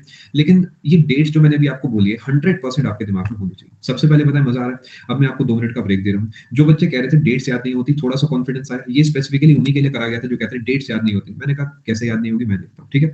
इसी तरीके जब हम 1707 तक पहुंचेंगे, 1857 तक पहुंचेंगे, बीच बीच में कोई कोई सेशन में ऐसा चुपचाप आपको सरप्राइज देते हुए उठा लूंगा और आपको चीजें रिवाइज कराता चलूंगा, तो ठीक है।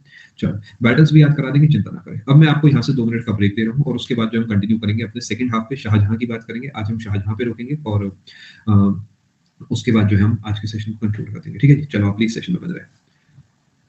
अगर पेपर में आपको मोइन दिखता है शाहजहां, तो शाहजहां पे आप टिक करेंगे, क्योंकि उसका रीजन मोइन क्या है कि इतना डेप्थ में एसएससी जाता नहीं। दूसरा जो बादशाह शब्द है ना मोइन, वो होता है स्टेबल रूलर के लिए। तो अगर 4 दिन के लिए कोई गद्दी पर बैठे तो वहां नहीं जाता। जैसे मलिक कफूर का कई किताबें कहती है कि मलिक कफूर बैठ गया था, तो वो गिनती में नहीं आते। गिनती में वो आते हैं जो साल 6 महीने 2 साल उस गद्दी पर बैठ जाते हैं।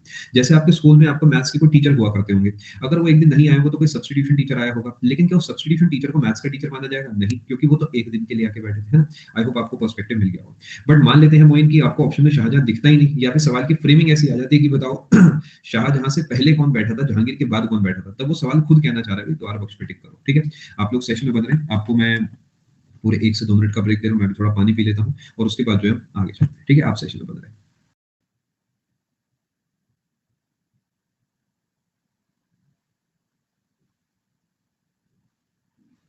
एक बार आप लोग कंफर्म करेंगे आप सभी को आवाज साफ आ रही है?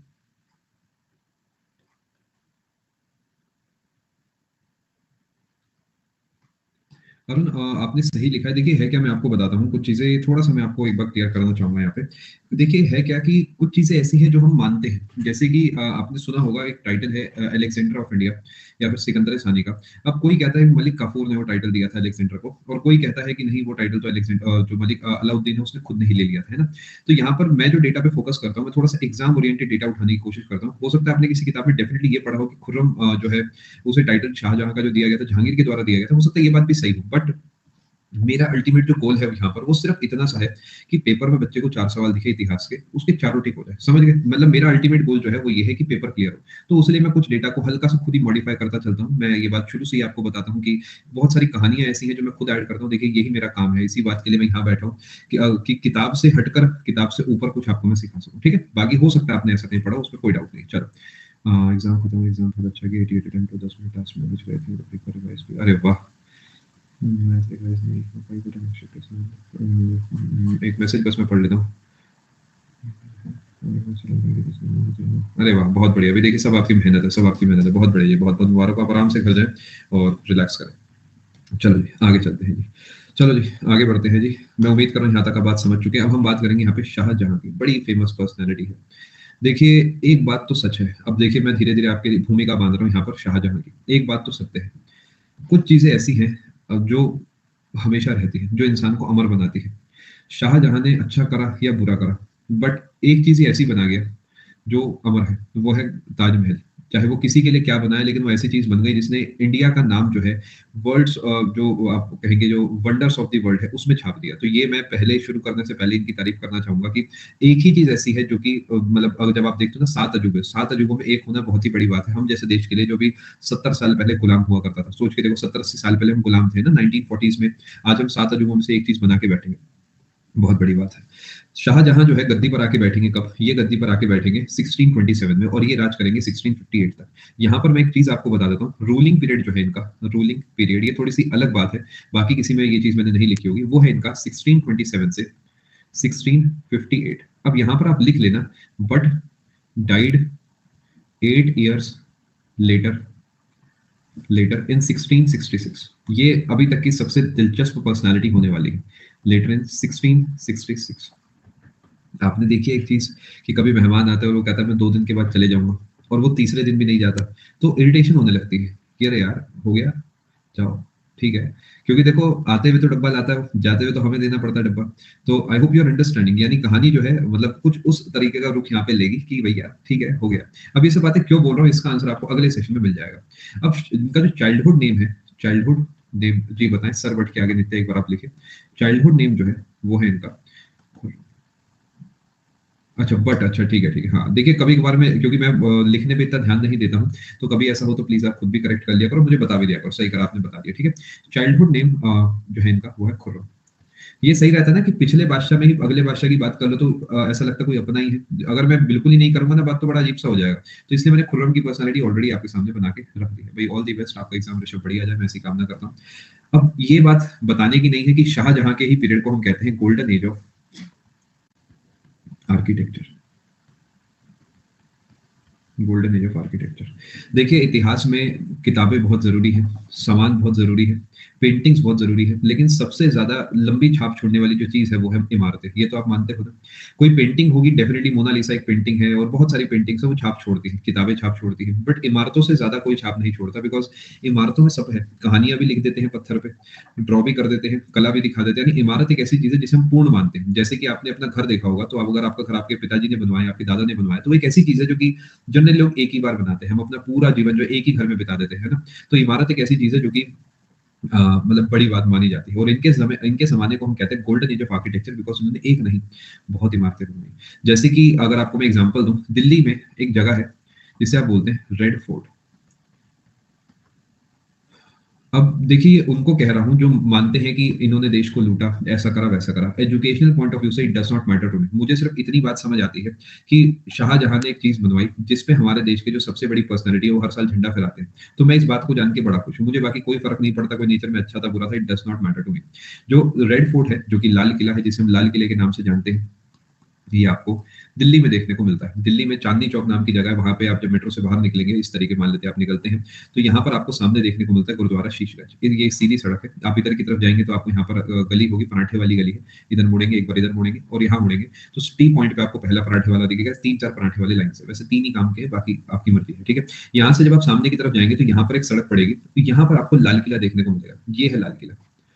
आप कभी जाएंगे अगली बार तो आपको थोड़ा सा ध्यान रहेगा। और भी कई एग्जिट्स हो सकती है मेट्रो की, बट जो एग्जिट की मैं आपसे बात करूं, ये आपका लाल किला, बहुत फेमस जगह है, बहुत ही बढ़िया जगह है, जाना जो है बनता है, ठीक है।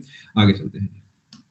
अब ये दिल्ली में रेड फोर्ट इन्होंने ही बनवाया है। और इसके बाद जो है आपने सुना होगा दिल्ली में एक जगह पड़ती है आपका जामा मस्जिद, बहुत फेमस है। जामा मस्जिद का खाना वाना कई लोगों को बहुत पसंद आता है। जामा मस्जिद के पास बहुत सारे ऐसे हैं जो स्पेसिफिकली जो लोग नॉनवेज खाते हैं वो जामा मस्जिद के पास जाना पसंद करते हैं। और इन जनरल में घूमने की बहुत बढ़िया जगह है, ठीक है, बिल्कुल सही। इसके अलावा दिल्ली को मैं अगर अलग रखूं तो आप जानते हैं कि जो आगरा है वहां पर तो एक ऐसी चीज बनवा दी जिसका कोई तोड़ ही नहीं है दुनिया के पास, जो कि है ताजमहल। ये ताजमहल जो मुझे लगता है वो मुझे अपनी ट्रिक जैसा लगता है। मैं जब ट्रिक बनाता हूँ तो मैं उसे ट्रिक के रूप में बनाता ही नहीं हूँ, मैं तो उसे ऐसे ही बना देता हूँ बस, कि जैसे चलो एक लाइन बोल देता हूँ। जैसे वो डीजीआई वाली थी, वो ट्रिक थी नहीं, वो तो मैंने ऐसे ही बोल दिया। ये भी अगला ऐसी है। इनने तो अपनी वाइफ के लिए कुछ बनवाया, दुनिया कह रही वाह वाह सात अजूबों में एक, क्या बात है। ये भी कह रहा है चलो कोई बात नहीं, क्रेडिट मिल रहा है बंदे तो। इसने तो अपने पर्सनल यूज के लिए एक तरीके से एक बिल्डिंग बनवाई थी, ताजमहल, जो आज जो है दुनिया जिसे जिस नाम से जानती है, ठीक है जी। ये जितनी चीजें हैं सब शाहजहां ने बनवाई है रूपा, ये तीनों तीनों, ठीक है जी। मैं उम्मीद करूँ बात समझ गए। नहीं मोइन, आप शायद उसमें आपने जहांगीर पढ़ा होगा। अभी के लिए मैंने सिर्फ दिल्ली मेंशन करा, शायद आपने इस चीज पे नोटिस करा। अभी के लिए हम आगे चलते हैं, ठीक है जी।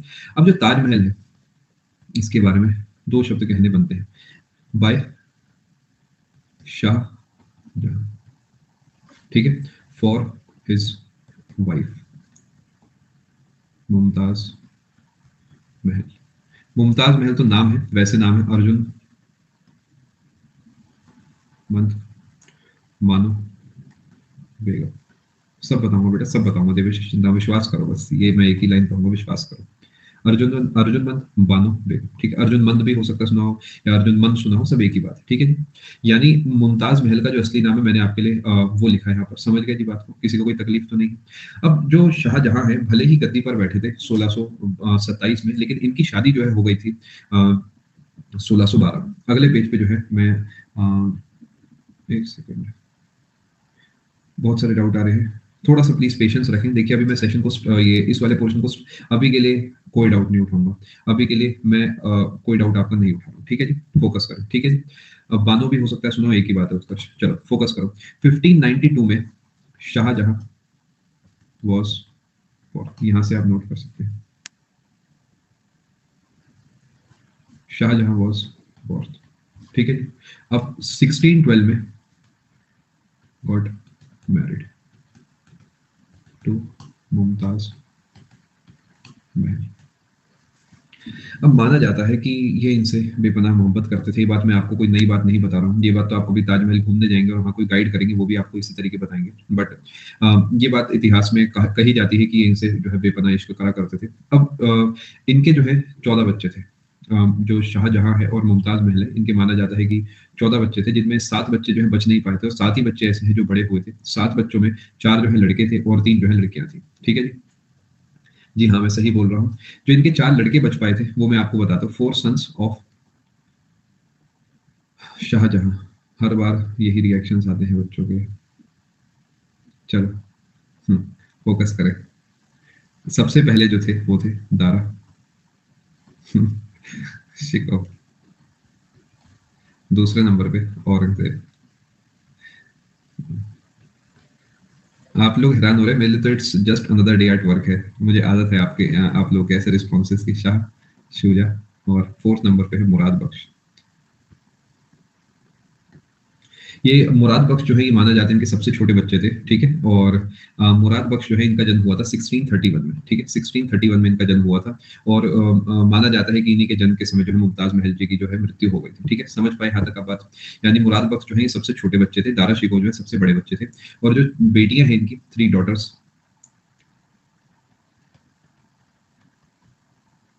वो है जहां आरा, रोशन आरा, गोहन आरा। अरे भाई, तुम्हें क्या कुछ समझ आ रहा या नहीं आ रहा? 1 2 3। या अभी भी उसी जोन में हो? अरे क्या कह दिया सर आपने? फटाफट नोट करो। सभी के नाम नीतीश मैं याद कराऊंगा। वादा है मेरा, जब ये टॉपिक खत्म होगा आपको ये चारों बच्चों के नाम याद होंगे। 3 लड़कियों में से भी एक का नाम याद होगा। मतलब आपको एफर्ट लगाना ही दे दिमाग में। This is my duty. ठीक है, चिंता मत करो। ये चारों की चारों पर्सनैलिटीज फेमस हैं और इनमें से ही एक बच्चा जो यहाँ पर आप देख रहे हो, मुराद बख्श, अ, ये जो है इन्हीं के नाम पे एक जगह है मुरादाबाद, शायद आपने सुनी होगी। यूपी में एक जगह पड़ती है मुरादाबाद, वो इन्हीं के नाम पे रखी गई है।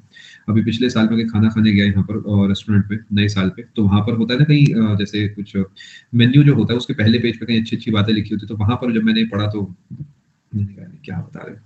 मैं कहा इसमें 4 बातें सोच रहा हूँ, मैं खुद भी लिख दूं। लेकिन हाँ, मतलब ये चीज इतनी फेमस है, मैं आपको इसे ये बताना चाह रहा हूँ कि ये चीज इतनी फेमस है कि लोग चाहते हैं कि ये लोगों को पता हो, है ना। जो होटल वाले हैं वो चाहते हैं कि जो लोग आए उन्हें कुछ नई चीज हम बताएं कि हाँ भाई, मुरादाबाद का नाम जो मुराद है वो कहाँ से पड़ा है, वो मुराद बख्श से पड़ा है। ठीक है। हो सकता है आपने कहीं ये कहानियां सुनी हो कि ये कोई शाहजहां के सेनापति हुआ करते थे, उन्होंने बनवाया। बट अल्टीमेटली जो बात है वो ये वाली आपके सामने है। ठीक है जी। कब नेम चेंज होगा, जब हो जाएगा हो जाएगा। मैं तो कह रख दो पेरिस वेरिस, कुछ मुझे क्या दिक्कत है। मैं ये बताऊंगा पेरिस जा रहा हूँ। चलो, ये आपने 4 बातें मैं उम्मीद कर रहा हूँ समझ ली होंगी। चलो आगे चलते हैं। अब मुमताज महल के बारे में मैंने आपको बता दिया है। 4 मैंने आपको इनके बेटे बता दिए और मैंने काफी सारी चीजें मैंने आपको बता दी है। अब यहाँ से मैं आगे आपको लेके चल रहा हूँ और मैं आज के सेशन की आखिरी चीज पढ़ा रहा हूँ, वो है ताजमहल। ठीक है, ताजमहल के बारे में जो बाकी, क्योंकि बाकी डिस्कशन हम आराम से एक सीक्वेंस में करेंगे, जो कि आने वाला सेशन होगा। बहुत ही बढ़िया डिस्कशन होगा, मजा आ जाएगा आपको। अभी के लिए मैं सिर्फ और सिर्फ आपसे ताजमहल का डिस्कशन करने वाला हूँ। ठीक है जी। माना जाता है कि एक बार जो है शाहजहां बैठा हुआ था मुमताज महल के पास। तो मुमताज महल ने कहा कि मेरे मरने के बाद तुम मेरे लिए ऐसा कुछ बनवाना जो और किसी ने नहीं बनवाया। समझ गए? मतलब ऐसा कुछ अब देखिए, अपन लोग तो क्या, अपन लोगों से क्या डिमांड होगी कि कहीं घूमने चल लेंगे टाइप, है ना। ये मुगल बादशाह है, ये छोटी मोटी बात नहीं करता। इसने कहा ओके, नो प्रॉब्लम। इसने हाथों हाथ व्हाट्सएप करा, ग्रुप पे डाला। ग्रुप पे कौन कौन थे? करीब 20-22 हजार मजदूर थे और ग्रुप पे साफ कह दिया जी ये जो है ग्रुप कम से कम 22 साल के लिए एक्टिव रहेगा। उसका एडमिन बना दिया उस्ताद ईसा को, एक उस्ताद अहमद लाहौरी को जो उसका एडमिन बना दिया कि बस तुम अब शुरू हो जाओ। मैं तुमसे मिलूंगा घड़ी देख के 22 साल के बाद और देखो तुम क्या कर लेते हो। ठीक है, अब शुरू करते हैं कहानी। डेटा लिख रहा हूँ मैं आपके सामने। मैंने आपको इनडायरेक्टली हिंट दे दिए हैं तारीखों के, कुछ नामों के मैंने आपको हिंट दे दिए। ठीक है। और उसने ग्रुप का जो नाम है रखा ताजमहल, और उसके जो क्या होता है वो डिस्क्लेमर टाइप जो चिपकाया जाता है, डिस्कशन जो भी एक्सप्लेनेशन है, उसमें लिखा पितृदुरा। अभी पितृदुरा क्या है मैं आपको सही समय आने पे बताता हूँ। ठीक है, चलो जी। अब सुकून से समझना बात को। इसने क्या करा, 1631 में मुमताज महल डाइड। 1631 में construction of Taj Mahal started. ठीक है जी, समझ गए बात को। 1631, बेटा मैं ग्रुप में नहीं था। मैंने तो शाहजहां को पैसे दिए थे 199 रुपए की, जाकर रिचार्ज करा ले। मैं छोटे मोटे काम नहीं करता हूँ। 1631 जो है इसमें कंस्ट्रक्शन ऑफ ताजमहल स्टार्टेड, और ये जो है चलेगा आपको कहाँ तक, ये चलेगा 1653 तक। Construction of Taj Mahal completed. समझ गए जी बात को। अब इसका मतलब ताजमहल की अगर आपसे बात करता हूं तो ताजमहल को बनाने में लगे थे कितने साल? 22 साल। और कितने मजदूर लगे थे? माना जाता है अराउंड 20,000 वर्कर्स। 22 साल, 20,000 मजदूर और बहुत सारा पैसा लगा, तब जो है बना क्या? ताजमहल। अब ताजमहल के बारे में कुछ इंपॉर्टेंट बातें। ताजमहल पे जो स्टोन का इस्तेमाल करा गया है वो करा गया व्हाइट मार्बल, संगमरमर, ठीक है, संगमरमर। कई तो इतने फर्जी फर्जी मैंने चीजें सुनी, देखी, पढ़ी है, मतलब क्योंकि मैंने बहुत कुछ एक जगह मैंने कहीं सुना था कि इसे संगमरमर क्यों कहा जाता है, क्योंकि इसमें ना दो ऐसे लोग हैं जो कि शाह, आपको शायद पता होगा, इसमें शाहजहां की भी कब्र है और मुमताज जी की भी कब्र है, जिसमें दो लोग संग में मर गए थे। अरे मैंने कहा यार क्या सुन रहा हूँ मैं, क्या है। देखिए पूरी नॉलेज होना बहुत जरूरी है, अदरवाइज कोई कुछ भी आपको पागल बना के चले जाएगा, है ना। तो ऐसा कुछ भी नहीं है, ये बात पूर्णतः फर्जी है। अगर आपने भी ऐसा सुना तो प्लीज इसे इग्नोर करें। संगमरमर जो है इससे बना है ताजमहल। और अगर आप संगमरमर को नहीं जानते, दिस इज बेसिकली क्या, कैल्शियम कार्बोनेट। ये तो समझते हो ना, कैल्शियम कार्बोनेट ही होता है मार्बल। अभी मेटामॉर्फिक है या सेडिमेंट्री है, ये सब बातें हम सही समय आने पे करेंगे। अभी के लिए हम फोकस अपना बनाए रखते हैं। और ये मंगवाया गया था राजस्थान से। राजस्थान के मकराना नाम की जगह है, मकराना, यहाँ से ये मंगवाया था। आपने सुना होगा, डेफिनेट सी बात है, पूरे चांसेस है कि आप जिस शहर के हैं वहां पर एक दुकान जरूर पत्थर की होगी जिसका नाम होगा मकराना मार्बल्स। ऐसे मतलब होती ही होती है, क्योंकि मकराना इतनी फेमस जगह है पत्थरों के लिए कि कोई ना कोई दुकान वाला जो है अपना ये नाम रख ही लेता है। मतलब जहां मैं रहता हूँ वहां पर भी है, ठीक है जी। ताजमहल के बारे में कुछ चीजें मैं आपको जो है बता रहा हूँ और आगे चलते हैं, ठीक है जी। अब ताजमहल के बारे में क्या खास बात है, अगले पेज पे चलते हैं। मैं उम्मीद करूँ आप चीजों को नोट कर चुके हैं। अगले पेज पे चलते हैं। ताजमहल के जो चीफ आर्किटेक्ट है ये है उस्ताद। उस्ताद का एक टाइटल होता है, अहमद लाहौरी, ठीक है। और चीफ कंस्ट्रक्टर जो है, अभी के लिए क्वेश्चन टैब आपका बंद हो रहा है, कंस्ट्रक्टर जो है वो है उस्ताद ईसा। ये दो नाम ध्यान रखेंगे। और जिस शैली का इस्तेमाल करा गया, जिस आर्ट का इस्तेमाल करा गया, आर्ट यूज्ड, वो है पित्र देवरा। पित्र देवरा, ये ध्यान रखेंगे। पित्र देवरा क्या होता है अभी आपको बताया जाएगा। और एक स्पेशल चीज वो है length breadth of dome of Taj Mahal are equal. सब बताता हूँ बेटा, सब बताता हूँ, सब बताता हूँ, घबरा क्यों रहे हो। लेंथ ब्रेथ हाइट भी कह सकते हैं समझने के तौर पर, कोई ऐसा नुकसान नहीं। एल बी एच समझने के लिए, जो डोम है ताजमहल की वो बराबर है।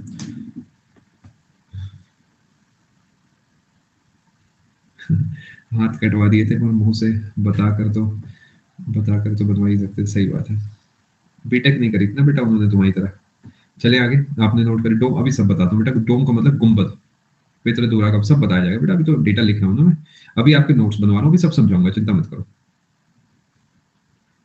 चले आगे, चलो, मैं उम्मीद कर रहा हूँ यहाँ तक आप बात समझ चुके हैं।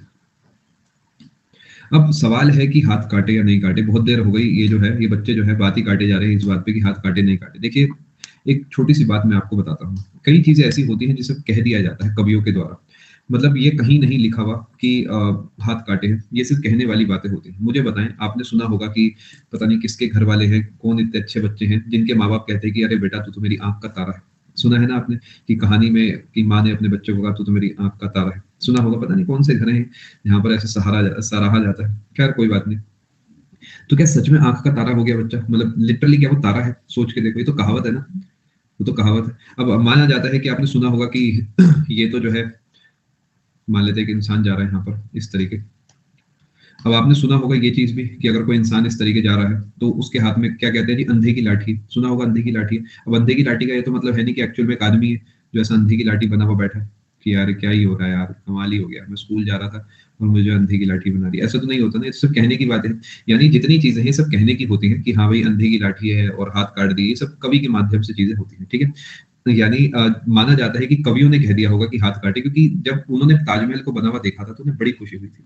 तो उन्होंने, माना जाता है, ऐसा कहा था कि तुमने अपने जीवन में एक ऐसी चीज बना दी, तुमने अपने जीवन में एक ऐसी चीज बना दी जो वैसी है, जो बनी नहीं सकती। अब तुम्हें पूरी लाइफ कुछ नहीं करना, तुमने अपने जीवन की पूरी जान लगा दी है, अब तुम आराम करो, रेस्ट करो।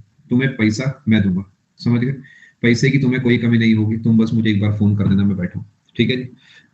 यानी पैसा तुम्हें मैं दूंगा। और क्या एक कवि को देख के ये लगेगा कि इससे तो यार इन्हें काम करने की आदत ही इनकी हट गई। सोच के देखें, काम करने की आदत हट चुकी है क्योंकि अब बैठे बैठे इन्हें पैसा मिल रहा है। तो ऐसा नहीं कहेंगे अरे यार जो शाहजहां ने इनके हाथ ही काट दी, यानी अब जो इनके हाथों की क्षमता थी वही खत्म हो गई क्योंकि अब ये काम ही नहीं करते कुछ। तो माना जाता है ऐसी कोई चीज होगी जिसे हमने हाथ काटने वाला कॉन्सेप्ट दे दिया। ठीक है जी आगे चलते हैं जी। मैं उम्मीद कर रहा हूँ यहाँ तक का बात पूरी तरीके से समझ चुके हैं। चलिए आगे दोस्तों। चलिए दोस्तों आगे। मजा आ रहा है, मैं उम्मीद कर रहा हूँ आप सभी को क्लासेस में। अब अपित्र दूरा क्या है मैं आपको थोड़ा सा समझा देता हूँ। अगर आप कभी ताजमहल गए हैं तो वहां पर आपने देखा होगा जो व्हाइट मार्बल है, तो ये समझने वाली बात है। देखिए उसी पेज पे समझाता हूँ। चलो, व्हाइट मार्बल पे आपने देखा होगा कि हल्के हल्के डिजाइन बने हुए आपने शायद ऐसे देखे होंगे। इस तरीके से कोई फूल होगा, फिर हो सकता है इसके ऊपर लाल रंग की कोई पंखुड़ी सी हो। ऑब्वियसली अब मैं 20,000 में था नहीं तो मुझे पता नहीं वो सब कैसे बनाया गया होगा। इस तरीके आपने हो सकता है कुछ देखा हो, है ना। ये जो एक शैली होती है कलर्ड स्टोन से कुछ बना देना, कलर्ड स्टोन्स को उसके अंदर लगा देना और कुछ बना देना, यही जो है पितृदूरा पर्शियन आर्ट फॉर्म है। ये आप चाहे तो अपने पास नोट कर सकते हैं। This is Persian art, Farsi art है। ठीक है, ये आर्ट है ART, यानी कौन सा आर्ट है जिससे इसे ताजमहल को बनाएगा, कुछ ऐसा है। ठीक है जी, मैं उम्मीद कर रहा हूँ आप बात पूरे तरीके से समझ चुके हैं। यहाँ पर दोस्तों मैं आपका सेशन आज का कंक्लूड करता हूँ। मुझे बताएं कि आपको कुछ सीखने को मिल रहा है जीवन में, नहीं मिल रहा है? पक्की बात है, सही जगह आए हैं आपको लग रहा है। देखिए बड़े वादे करके मैं आप लोगों को यहाँ बुलाता हूँ, तो उन वादों को फुलफिल करने की मैं अपनी बहुत बड़ी जिम्मेदारी मानता हूँ। मैं दुनिया की तो नहीं कह सकता, बट मैं पर्सनली बहुत जिम्मेदार फील करता हूँ। आप लोगों के करियर, आप सभी के परिवारों की जिम्मेदारी मैं अपनी मानता हूँ। बिकॉज अगर मैं अच्छे से नहीं पढ़ाऊंगा तो एक भी सिलेक्शन नहीं रुकना चाहिए। देखिए मेरा मानना ये है कि थोड़े बहुत सिलेक्शन हर बैच से हो जाते हैं, हर क्लास से हो जाते हैं, ज्यादातर बच्चों का हो, सबका हो, तो जो है मैं मानूंगा कि हम जीते, है ना। और हम जरूर जीतेंगे। देखिए डेटा बहुत हाई लेवल दे रहा हूँ, अपनी तरफ से बेस्ट कंटेंट देने की कोशिश है, और बस पूरी जान लगाएं आप। ठीक है, और मिलते हैं आप सभी से आने वाली क्लास में। ठीक है दोस्तों, अच्छे से आप अपनी तैयारी करें। यहाँ पर मैं आपका सेशन कंक्लूड करता हूँ। एक चीज मैं आपको कह देता हूँ कि रात को 9 बजे वाली जो क्लास है वो 9:30-10 बजे तक ही चलेगी, सिर्फ 1 घंटे की क्लास होगी वो। ठीक है, तो इन एनी केस आप अगर कोई भी डाउट मुझसे पूछना चाहते हो तो मेक श्योर आप 9-9:10 तक वो डाउट आप प्लीज मुझे भेज दें। ठीक है, अच्छे से आप अपनी तैयारी करें। अच्छा, एक और आप सभी के लिए अपडेट है, 4 बजे वाली जो आपकी क्लास है वो आज नहीं होगी बेटा, किसी वजह से वो आपकी क्लास में नहीं ले पाऊंगा। ठीक है, तो वो क्लास आपकी 1 दिस मंथ को होगी। अभी आपको उस बैच में कोई क्लास शो नहीं हो रही होगी, आपको टेंशन बिल्कुल भी नहीं लेनी है। वो क्लासेस जो है आपको कल रात तक रिफ्लेक्ट हो जाएंगी, यानी आने वाले हफ्ते की जो क्लासेस है वो आपको कल दिख जाएंगी। इस महीने में आपके लिए अभी मेरे पास एक 6:30 वाली क्लास है और एक रात को 9 बजे वाली क्लास है। उसके बाद हम दिसंबर में मुलाकात करेंगे। ठीक है, कल की आपकी छुट्टी, आप उसे एंजॉय करें, रिवीजन करें, पेंडिंग काम पूरा करें, और फिर हम मुलाकात करेंगे आने वाली क्लास में। ठीक है, मैं आप सभी के डाउट्स देख रहा हूँ। आने का आप सभी का बहुत बहुत शुक्रिया। ख्याल रखें अपना, अच्छे से तैयारी करें, और मिलते हैं आप सभी से आने वाली क्लास में। जी हाँ, पर्शियन आर्ट बोला, फारसी कला। ठीक है, चलिए, थैंक यू सो मच। ख्याल रखें अपना। अगली क्लास बेटा आपकी 1 तारीख को होगी, इस बैच में भी और बायो वाले में भी। ठीक है, दिसंबर का जो शेड्यूल है वो मैं आपको एक काम करूंगा, 1 दिसंबर को ही बता दूंगा कि 10, 12, 15 दिसंबर तक क्या क्या चलेगा। ठीक है, ख्याल रखें अपना, अच्छे से तैयारी करें, और ऊपर वाले का नाम लेके मुझ पर विश्वास करके अच्छे से तैयारी करो। मैं देखता हूँ कैसे सिलेक्शन नहीं होता। ठीक है, पूरी जान लगाओ। जो देश में सबसे बढ़िया कंटेंट मिल रहा होगा SSC के बच्चों को, वादा है मेरा, उससे बढ़िया ही कंटेंट मैं आपको दूंगा। बस पूरी जान लगाओ। ठीक है, चलो ख्याल रखो अपना, अच्छे से तैयारी करो, घबराओ मत बिल्कुल भी। अब आपके मैं डाउट्स उठा रहा हूँ, आने के लिए आप सभी का बहुत बहुत शुक्रिया। Thank you.